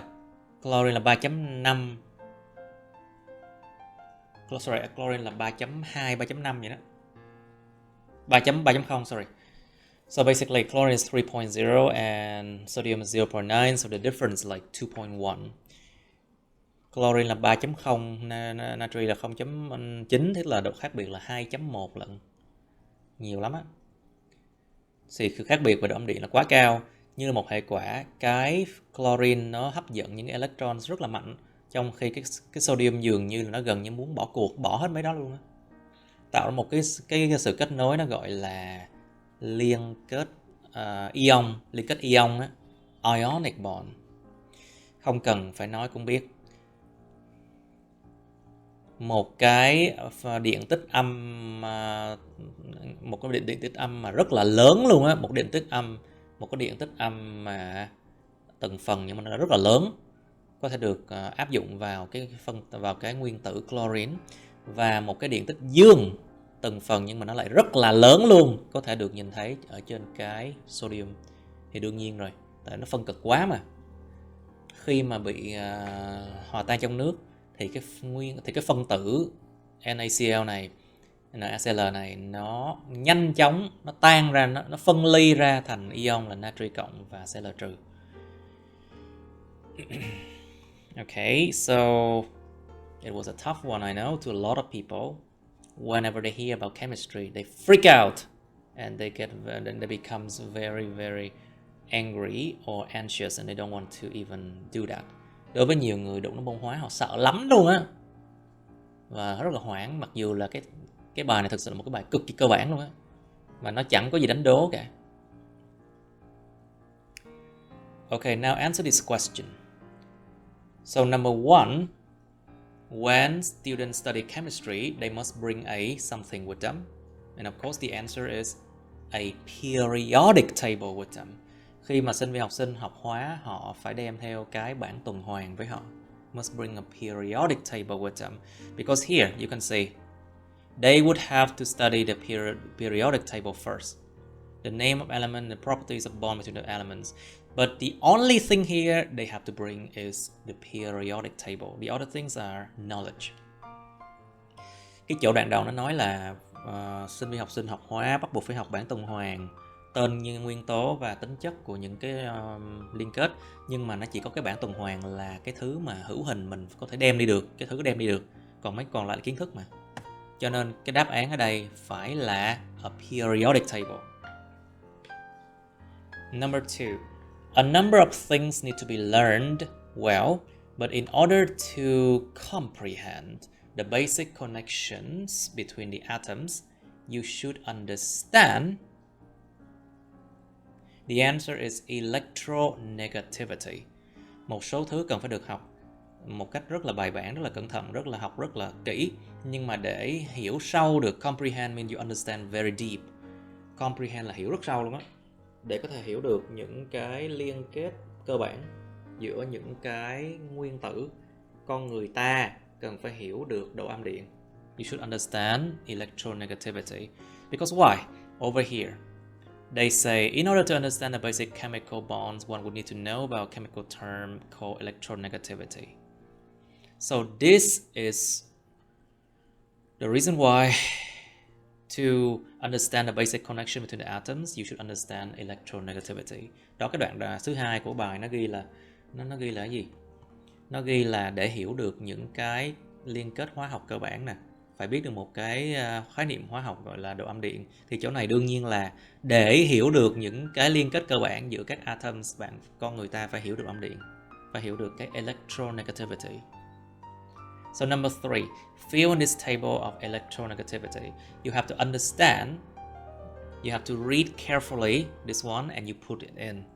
Các bạn để làm được cái bảng này, các bạn phải đọc kỹ cái bài đó và mới điền được. So 2.1 is the value for hydrogen. Hydrogen là 2.1, tại vì sao? Chỗ này nó ghi là, here they say, the reverse is also true too, with hydrogen being less attractive to electrons than carbon due to having a value of only 2.1. And you know carbon, they say here is 2.5, right? So the number 2.1 here, it's for the hydrogen. Cái chỗ này nó ghi là cái gì? Điều ngược lại cũng đúng luôn, với hydrogen nó ít hấp dẫn hơn đối với electron so với carbon do là có giá trị 2.1. Mà trên đây nó ghi là carbon là giá trị 2.5, cho nên cái số 2.1 này là chỉ có thể của hydrogen mà thôi. Cho nên là cái chỗ này phải điền vào đây hydrogen. Here you have to put hydrogen here 2.1. Carbon 2.5. Carbon là 2.5. And here they say oxygen is 3.5 and chlorine is 3.0 respectively. So remember, in English context, when you mention two things like oxygen and chlorine and then two numbers, 3.5 and 3.0, you have to say respectively to say that they follow the order. Otherwise, people wouldn't know. You cannot assume that it follows the order, okay? Trong văn tiếng Anh á, khi mấy bạn nêu ra một thứ, hai thứ, ví dụ như là trong trường hợp này là oxygen và chlorine và hai con số là 3.5, 3.0, mình bắt buộc phải phẩy respectively, mang tính tương xứng để mà nói là tuân theo cái trật tự như vậy. Tức là oxygen nói trước là 3.5, chlorine nói sau là 3.0, chứ mình không thể nào mà assume, giả định coi như người ta sẽ hiểu được. Cái đó là cái quy luật luôn á. So this is the rule you must learn about respectively. So here, oxygen 3.5, và điền cho oxygen ở đây. Chlorine is 3.0 and 0.9 is for sodium, of course, because look at this one. They say in the case of sodium, electronegativity value of 0.9. You see, so sodium is 0.9, cho nên nó nói rõ luôn là sodium là độ âm điện 0.9 nè. Alright, still have a lot of things to do. Okay, so maybe I should finish this one later then. Okay, so 1.9. The following is a two-dimensional model of three molecules mentioned in the reading passage of exercise 1.8. You have to fill in the missing blank. So here you see these are models and they look difficult, but no, they're actually not that difficult. Mấy cái hình vẽ này mặc dù nhìn có vẻ nó khó nhưng mà thực sự nó chẳng khó gì đâu. Các bạn đọc kỹ cái đoạn bài 1.8 này các bạn sẽ hiểu được bài thì các bạn mới làm được thôi. If you have read this thing well and you understand it, then you will be able to do it easy. It's not that hard. Thực sự không khó lắm đâu. 1.9 theo sau đây là cái mô hình hai chiều two-dimensional, mô hình 2D hai chiều á, của ba phân tử được nhắc đến ở trong đoạn reading passage ở bài số 1.8. Các bạn phải điền vào những cái missing blanks. So here is water.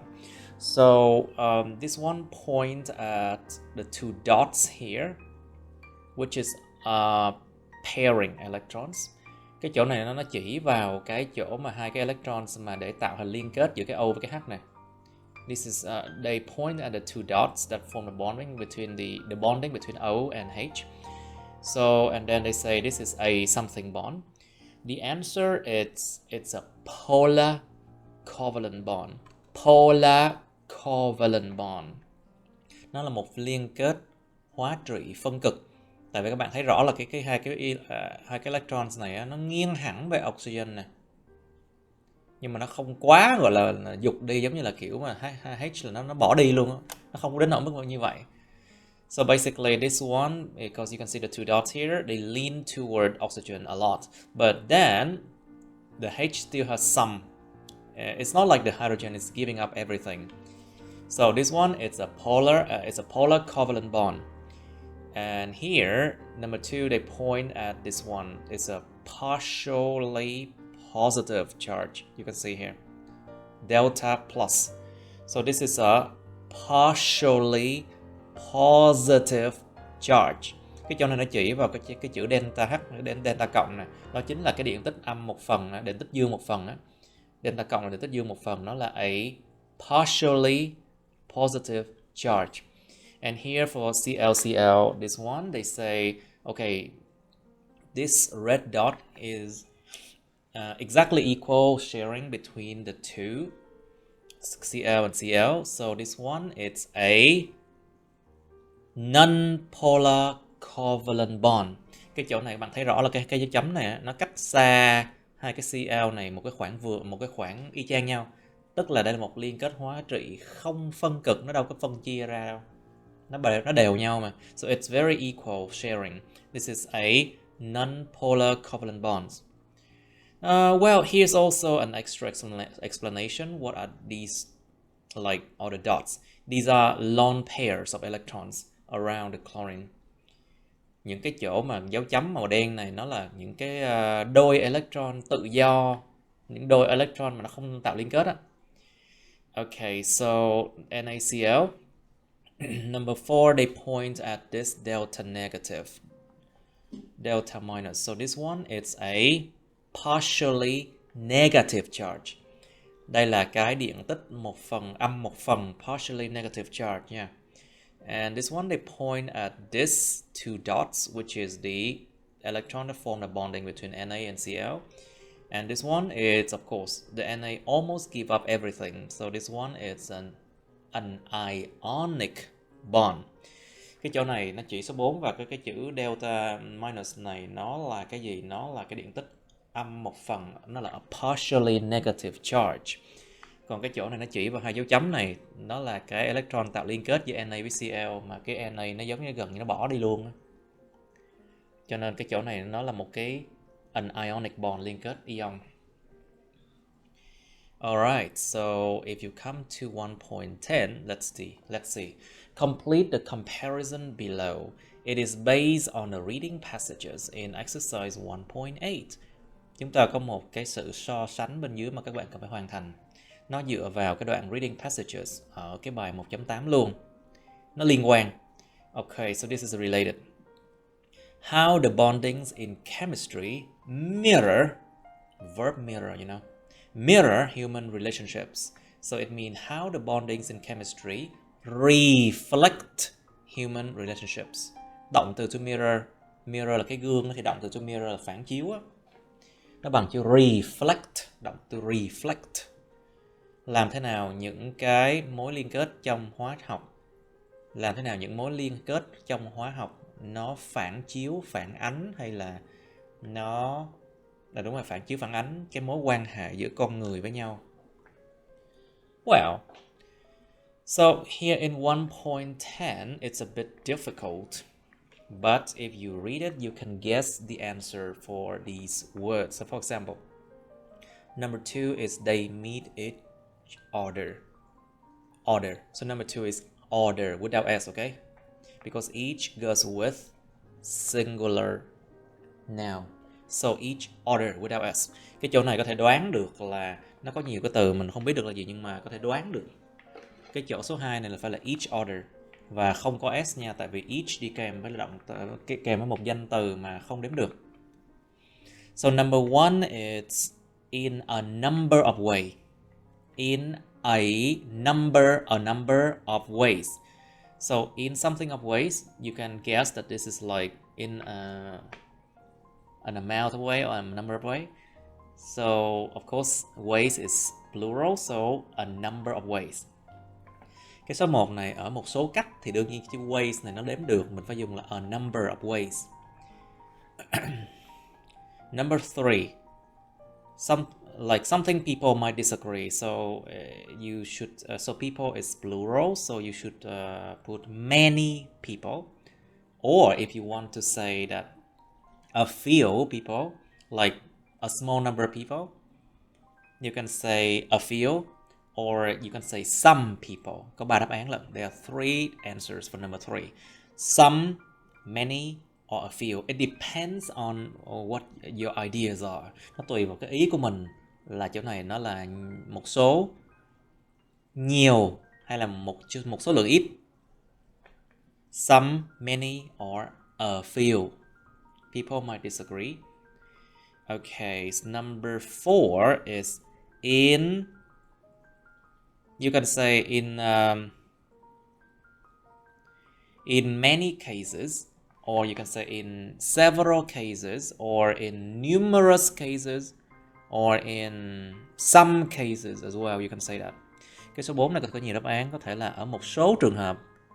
In some cases, ở vô số, số lượng lớn là numerous. Numerous là tính từ với number, nhiều á. So numerous is adjective of number. In numerous cases, many cases, several cases, or you can say some cases. Number 5, while the other one. So one is singular, so dozen. Because here they say that when someone has to pay for the meals for the others, so you talk about an action to pay, right? So while the other one doesn't, you have to use doesn't. Tại cái chỗ này nó ghi là một số người phải, khi một người phải trả tiền ăn trong khi người khác thì có liên tục là trả tiền ăn cho người khác liên tục như vậy, trong khi những người khác thì không làm như thế. Cái chỗ này nó nói về hành động pay, cho nên là chỗ này phải điền vào là doesn't mới đúng, chứ không phải là isn't nha. Cái chỗ này one số ít, cho nên mình phải điền là doesn't, động từ mà. Okay, so basically number 6 is unless the other person gives something back. Nếu mà người khác không đưa lại cái gì đó, không đưa lại một cái gì đó, give something back,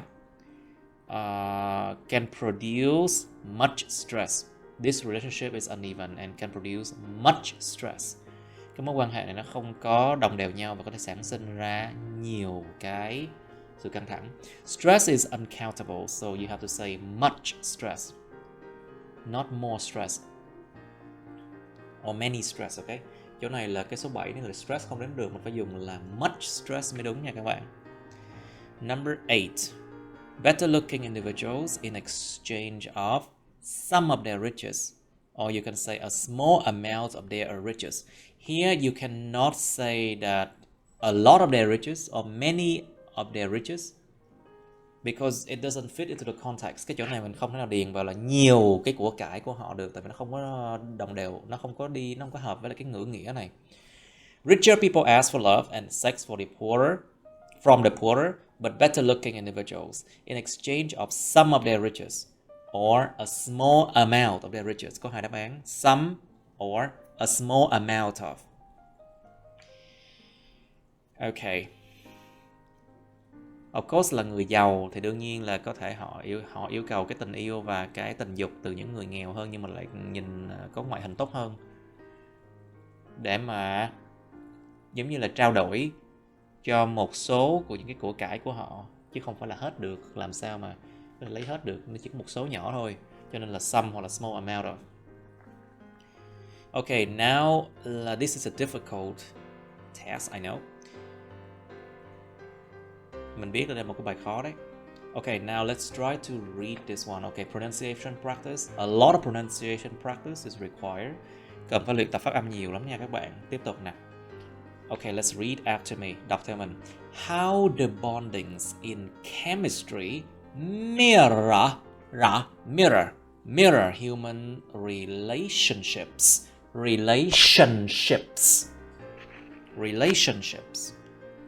Upon learning about basic chemistry, basic chemistry, one cannot ignore the similarity between it and how human relationships are formed and kept in a number of ways. Bonds and the shared electrons are similar to what the individuals have when they meet each other.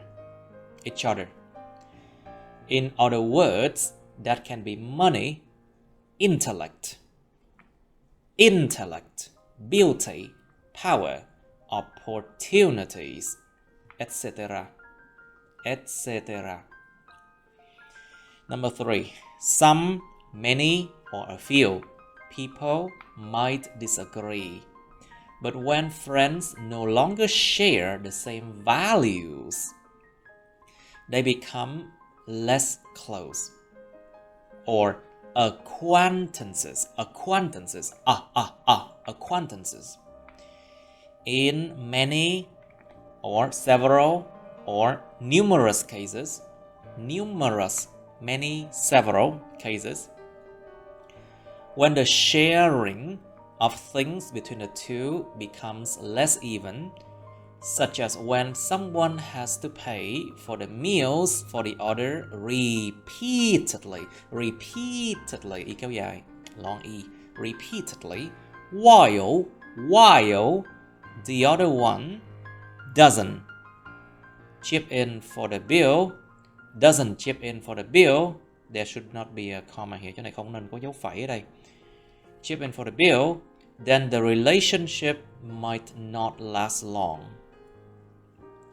Unless the other person gives something back, such as teaching an art or providing counsel, the relationship is uneven and can produce much stress. Oh, I forgot to translate.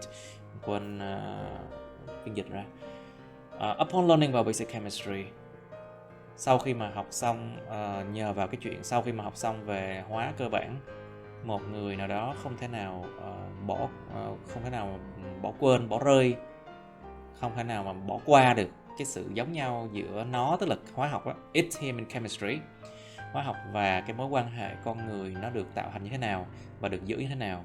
Ở một số cách, những cái liên kết và những cái electron mà nó được chia sẻ, nó rất là giống với những cái cá nhân, những gì mà những cá nhân có khi mà họ gặp gỡ lẫn nhau. Nên nói cách khác, những cái thứ đó có thể là tiền bạc, có thể là tri thức, intellect, có thể là sắc đẹp, quyền lực hoặc là những cơ hội, vân vân. Some, many or a few, một số, nhiều hoặc là một chút xíu, một ít người có thể sẽ không đồng tình. Nhưng mà khi bạn bè không còn chia sẻ cùng những cái giá trị nữa thì họ trở nên ít thân hơn hoặc là trở thành người quen thôi, acquaintances. In many, several or numerous ways, cases, ở một số cái trường hợp hoặc là ở nhiều trường hợp, khi mà cái chuyện chia sẻ của những thứ này thứ kia giữa hai người trở nên ít có đồng đều hơn, ít có gọi là công bằng, ít có đồng đều hơn.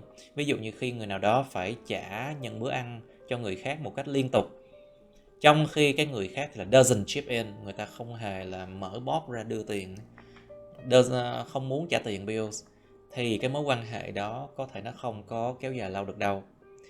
Nếu mà cái người còn lại á, mà không có cho lại cái gì đó, ví dụ như là dạy một cái nghệ thuật nào đó, một cái art, một cái kỹ năng, một nghệ thuật nào đó, hoặc là cung cấp một cái sự giống như là counsel. Một sự khuyên răn khuyên bảo, giống như là để I will look for that word later.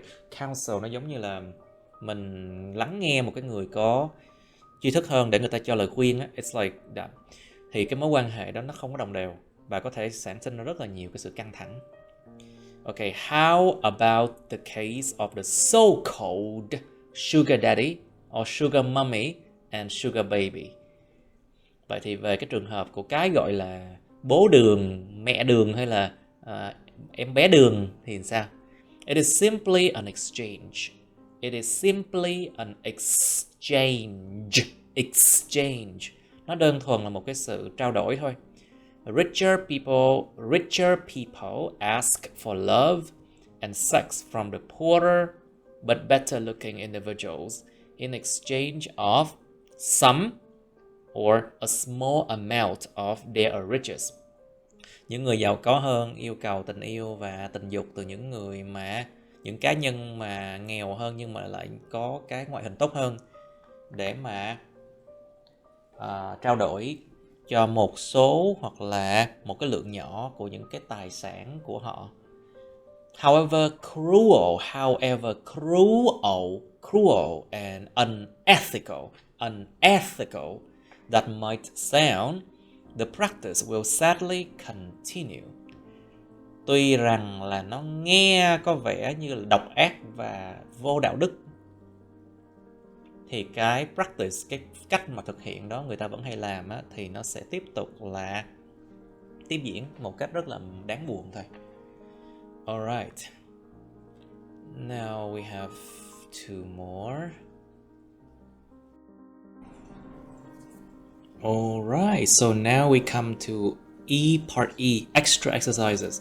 So basically this one, it's just a few more exercises for people who feels that they need more practice.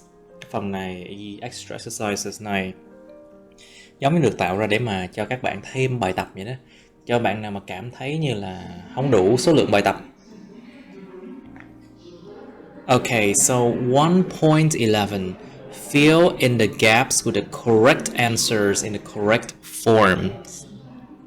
Các bạn phải điền vào những cái khoảng trống với cái câu trả lời chính xác ở cái dạng chính xác nữa cơ.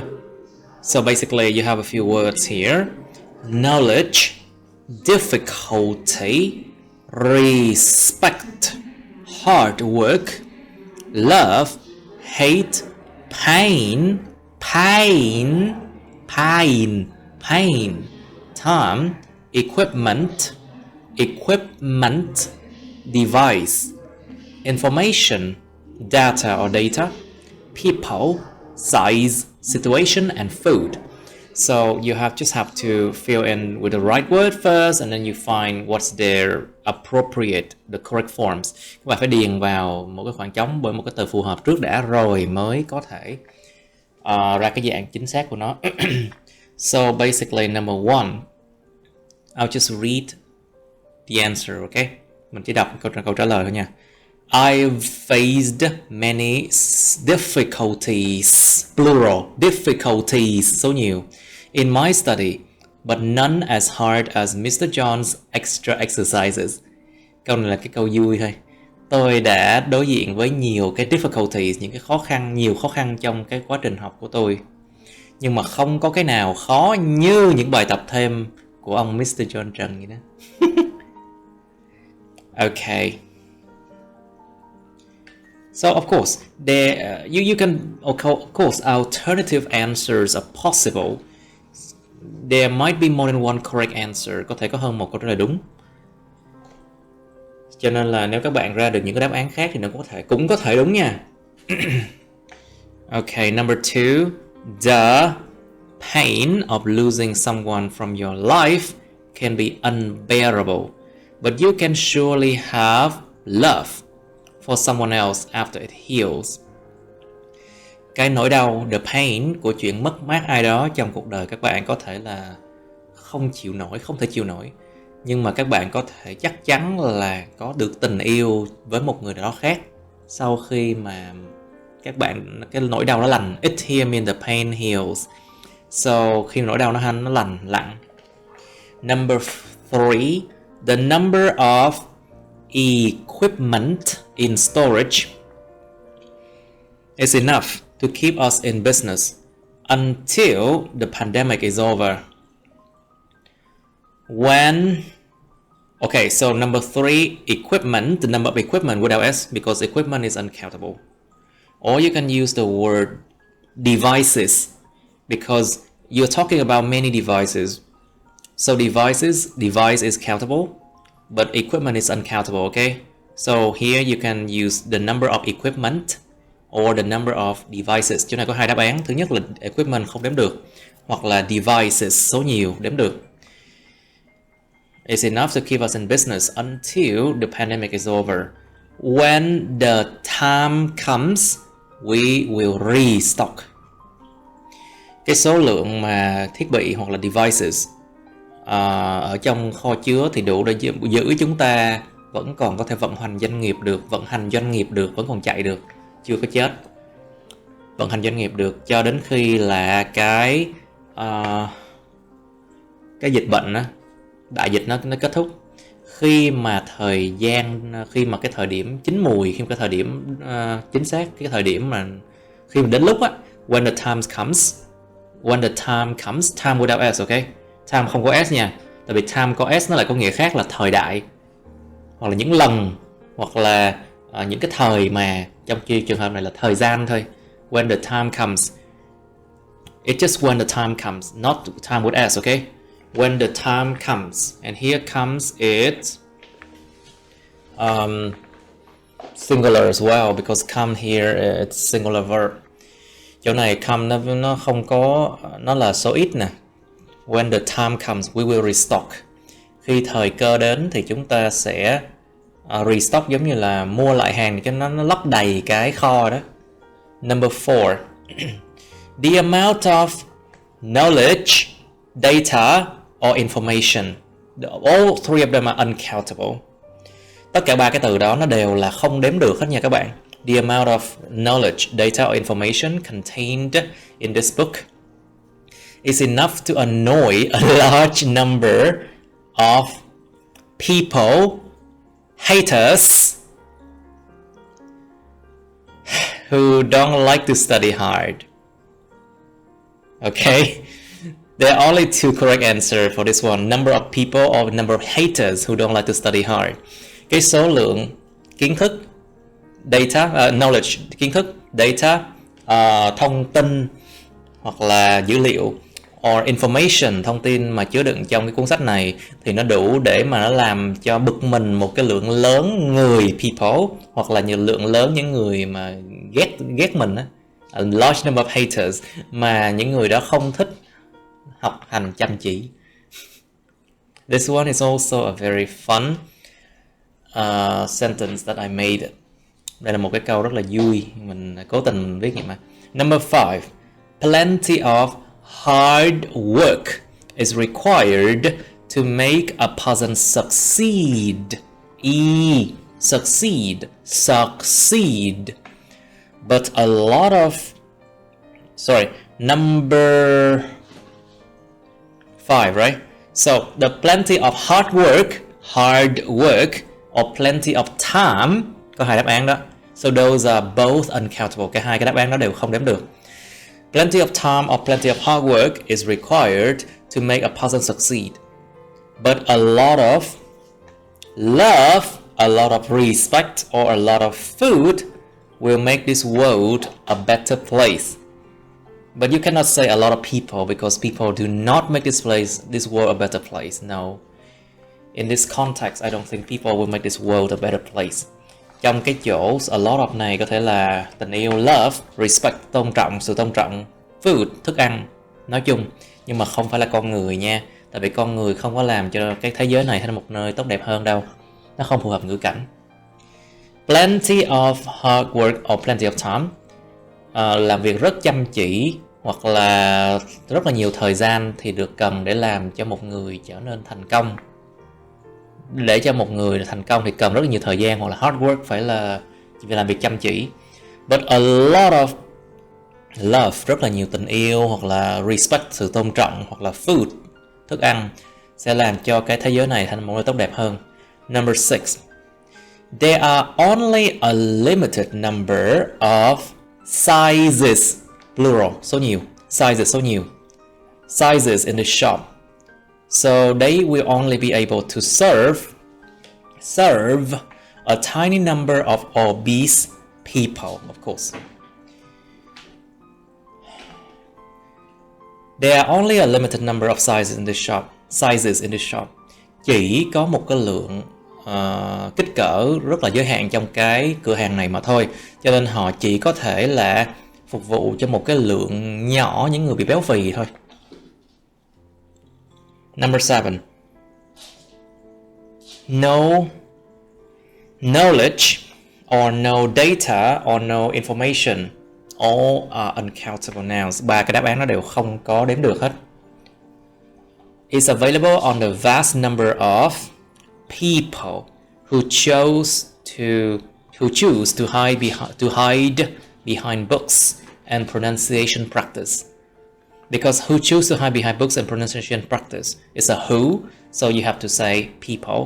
Cái chỗ này là đơn giản là who là biết là con người đó, là people đó. Câu này ý nó là gì? No knowledge, không có kiến thức nào. No data, không có thông tin, thông số nào. No information thì là có mặt thì available về cái lượng lớn những người mà chọn là trốn đằng sau sách và những cái bài tập luyện phát âm. Tức là chẳng có thông tin nào, chưa có một cái thông tin nào về cái số lượng rất lớn những người mà chọn là trốn đằng sau sách và cái chuyện luyện tập phát âm. Đây là một cái câu mà mỉa mai. This is a sarcastic sentence again. Number 8. Technicians have to face many difficult. Number 8. Situations. Many difficult situations. Plural, S with S. Số nhiều nha. Situations in their job. But just a few people appreciate their efforts and much hard work in order to achieve such a high skill level. Những người kỹ thuật viên phải đối mặt với nhiều cái tình huống khó khăn trong công việc của họ, nhưng mà chỉ có một vài người họ trân trọng những nỗ lực của họ và cần rất nhiều hard work, cần rất nhiều và phải làm việc rất là chăm chỉ để mà đạt được một cái mức độ cao đến mức như vậy. Number 9. Few lover with S, okay? Số nhiều, plural. Few lovers remember how much respect they had for each other after a while. Hence, many difficulties arise as a result of that. Ít có những người yêu nhau nào. Nó chê ít á, một số lượng rất là ít. Muốn nói là ít ỏi quá không đủ á. So here they use few because they want to say that those just a very small amount of people, a small number of people. Few lovers, rất ít có những người yêu nào nhớ được là họ dành cho nhau bao nhiêu cái sự tôn trọng sau một khoảng thời gian. Cho nên là nhiều cái khó khăn á, nó xuất hiện như là một cái hệ quả của điều đó. Okay, now so let's move on to the last exercise. 1.12. You are asked to fill in the gaps with these nouns in the correct forms. Remember that depending on the context and meaning, the same noun can be either uncountable or countable. Các bạn được yêu cầu phải điền vào khoảng trống với những cái danh từ này ở cái dạng chính xác của nó. Nhớ rằng tùy thuộc vào cái ngữ cảnh và cái ý nghĩa thì cùng một cái danh từ nó có thể vừa là đếm được hoặc là không đếm được đấy nhé. Be careful. So you have coffee, wine, paper, glass, class, light, room, space, time, and cake. Be careful. Coffee countable, it means cups of coffee. It's the same thing to wine or tea. But If you want to say coffee and wine and tea in general, it's uncountable. Nhớ nha, những chất lỏng, ví dụ như coffee, tea với wine, nó có thể có nghĩa đếm được nếu mà nó liên quan một tách cà phê, một ly rượu, một cái ly tách trà. Nhưng mà nếu nói chung về cà phê, trà và rượu thì nó không đếm được. So paper also can be uncountable if you talk about paper in general. Glass, a material in general. They can also be countable if you talk about paper, like paperwork, paper 1, paper 2, paper 3. Glass, it can also be a unit to count something, so it's countable. Nhớ không? Paper là vật liệu thì nó không đếm được. Còn nếu mà là tờ giấy thứ nhất, tờ giấy thứ hai, tờ giấy thứ ba gì đó thì là đếm được. Glass, vật liệu, thủy tinh không đếm được, không đếm được. Nhưng mà glass nếu mà là đơn vị tính là một cái ly thủy tinh, một cái ly, một cái tách gì đó thì đếm được. Class, there are many different meanings to the word class. Basically, social class is uncountable. Class in the classroom. So of course, a class in classroom is countable. Class, when we classify something, like class A, class B, class C, class D, something like that, classification, they are countable. But when we talk generally about social class,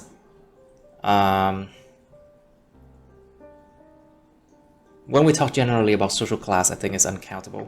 Cái từ class này nếu mà nói về nghĩa lớp học thì đếm được nha, classes.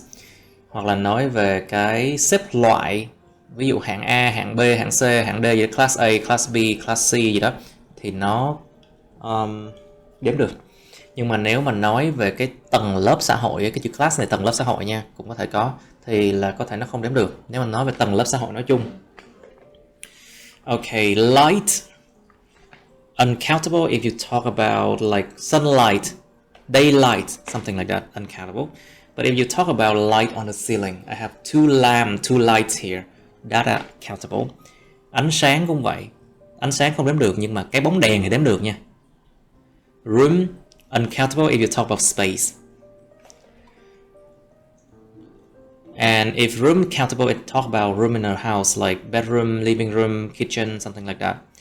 Space, it's normally space. If you talk about space in general, it's uncountable, I think. Cái chữ room cũng vậy, căn phòng đếm được, còn không gian thì không đếm được nha. Cái space, không gian thì không đếm được. Cái chữ time á, thời gian thường không đếm được. Còn cái chữ times, số lần thì đếm được nha. So times, like 3 times, 4 times, 5 times is countable. Cake, if you talk about a cake, 2 cakes, 3 cakes, that is countable. But if you want to talk about cake in general is uncountable. Nếu mình nói về cái bánh, vật liệu là cái bánh, nói chung thì là không đếm được, nhưng mà một chiếc bánh, 2 chiếc bánh, 3 chiếc bánh thì đếm được. Okay. Just put them in the right place, okay? I'll just read out the answer. Mình sẽ chỉ nói ra cái câu trả lời thôi. Reinforced glass can be a good building material thanks to its transparency and durability. Durability. Reinforced glass, thủy tinh mà được củng cố, gia cố, tức là dạng thủy tinh cứng á, thủy tinh chịu lực á, có thể là một cái vật liệu xây dựng tốt. Nhờ vào cái tính transparency, mean you can see through it, có thể nhìn xuyên suốt qua được, tại vì cái tính mà trong suốt của nó. Và durability means ability to be durable or last a long time, they're very hard to break. Cái tính cứng, tính bền của nó, khó vỡ của nó. Number 2, according to capitalism, social classes exist because you talk about many different kinds of social classes, right? So this is plural. Chỗ này mình nói về đẳng cấp, giai cấp xã hội, nhưng mà mình nói về nhiều giai cấp xã hội khác nhau. Nó số nhiều, social classes. According to capitalism, social classes exist and they form different functions in the society. They perform different functions in the society, similar to a real class in school. Here we talk about class in general. So class without es. They are singular. Chỗ này là mình nói về cái lớp học thực sự, một lớp học chung nào đó trong trường, cho nên là không đếm được. Mà trên đây là đếm được nha. According to capitalism, dựa vào chủ nghĩa tư bản, social classes exist. Những cái giai cấp xã hội, giai tầng xã hội nó hiện hữu. And they perform different function in the societies. Và họ thực hiện nhiều cái chức năng khác nhau trong một cái xã hội. Trong xã hội, giống với là một cái lớp học thực sự ở trong trường vậy đó. And here you can understand that maybe they talk about one class, so this is singular. So no es. Chỗ này mình có thể hiểu là nói về một cái lớp học A nè, một nè, số ít, cho nên là class không có es. Number 3. The papers with s. The papers with s means like newspapers, you know. Cái paper có s có nghĩa là báo chí. The papers said that companies are trying to reduce the amount of paper without s, because we talk generally about material paper. Chỗ này nói là số lượng giấy nói chung thôi, không có đếm được paper. And time in general, thời gian nói chung, giảm thiểu số lượng giấy và thời gian nói chung thôi. So we'll be converting, so they will be, I think here I should have written like they will be converting all office work to digital programming or online data processing. Digital programming or online data processing. Chỗ này mình đúng là phải ghi là and so they will be converting mới đúng. The number 3, the papers. Báo chí nói rằng các công ty đang ráng cố gắng giảm thiểu cái lượng giấy và thời gian, cho nên là sẽ đang chuyển đổi tất cả những công việc trong văn phòng thành là lên lập trình kỹ thuật số hoặc là xử lý thông tin trên mạng online chẳng hạn. Number 4, ultraviolet là tia cực tím á. Ultraviolet light, because we want to talk about light in general. Ánh sáng cực tím, ultraviolet light. So without s, không có s nha. It's harmful to bacteria. So many hospitals have installed UV lights with s, because we want to talk about lights, like light bulbs, light. Many of them, so light with s. Cái chỗ này là muốn nói về đèn UV, cho nên là đếm được. Có s như này. In the operating theaters and other rooms with s, because we want to talk about different kind of rooms, right? So room with s, plural. Chỗ này là trong cái buồng mổ, phòng mổ và những phòng khác, nó là số nhiều, rooms của s ở đây. Ultraviolet light, ánh sáng UV, ánh sáng cực tím, thì là không phải cộng hồng ngoại, sorry, cái này là cực tím. Ánh sáng cực tím thì là nó gây hại đối với vi khuẩn, cho nên nhiều bệnh viện đã lắp đặt những cái UV lights, những cái đèn UV ở những cái buồng mổ, phòng mổ và những phòng khác, and other rooms. Number 5. This is such a space-saving design. Space in general is uncountable. Nhìn chung space sẽ đếm được đâu. This is such a space-saving design. Đây thật là một cái thiết kế tiết kiệm không gian. The rooms with s. Room số nhiều. The rooms are interconnected. Những cái phòng á, nó được kết nối với nhau, nó được thông suốt với nhau, interconnected. Yet you can separate them to create private space, or you can say create private rooms with s. Chỗ này có thể ghi là tuy nhiên con người ta có thể tách chúng ra để tạo thành những không gian riêng tư hoặc là những cái phòng riêng tư. Because here, if you want to talk about private space, yeah, or you want to talk about different kind of rooms, you can do that. So room with s, space without s. Cho nên là room có s, hoặc là đáp án là space không có s. There is also room for an extra bed too. We want to talk about space in general, so room without s. Chỗ này nó nói là cũng có không gian cho một cái giường thêm vào đó nữa. Cho nên là chỗ này là cái room nó muốn nói về không gian cho nên nó không đếm được nha. Room không có s ở đây. Number 6. Can I have a cup of coffee, please? Tôi có thể đặt một cái tách cà phê được không? Tôi có thể có một tách cà phê được không? Làm ơn. Oh, so coffee here is the liquid. So nó là chất lỏng ở đây, coffee là chất lỏng ở đây, không đếm được. Thì thường coffee đâu đếm được đâu. Oh, and a glass of orange juice for this lady. Oh, và một ly nước cam cho quý bà này, cho cái bà này, quý bà này. I used to order wine. Tôi từng order rượu. Tôi từng order rượu nói chung. Order wine in general. But since my doctor doesn't let me drink it anymore, I better not do that.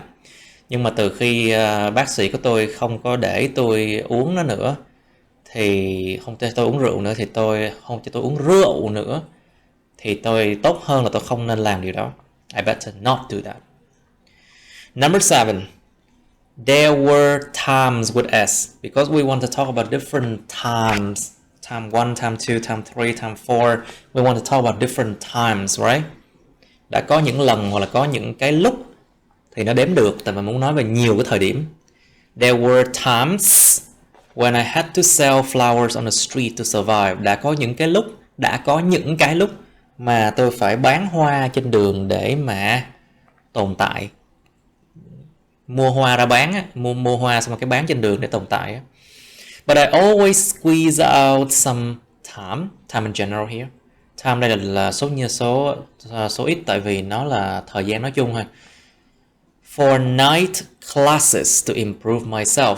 So classes here mean different classes a person can take, like English classes, computer classes, for example. So here classes with es, plural. Chỗ này nó nói về những cái lớp học như lớp học Anh văn, lớp học vi tính chẳng hạn, thì nó đếm được. For night classes to improve myself. Đã có những cái thời điểm mà tôi phải bán hoa trên đường để mà kiếm sống. Nhưng mà tôi luôn squeeze out, tôi luôn mà cố gắng vắt ra, squeeze out, cố gắng vắt ra, dành ra một số thời gian nói chung để cho những lớp học đêm, for night classes, để cải thiện bản thân tôi. Okay, that's it. End of Unit 2. Alright.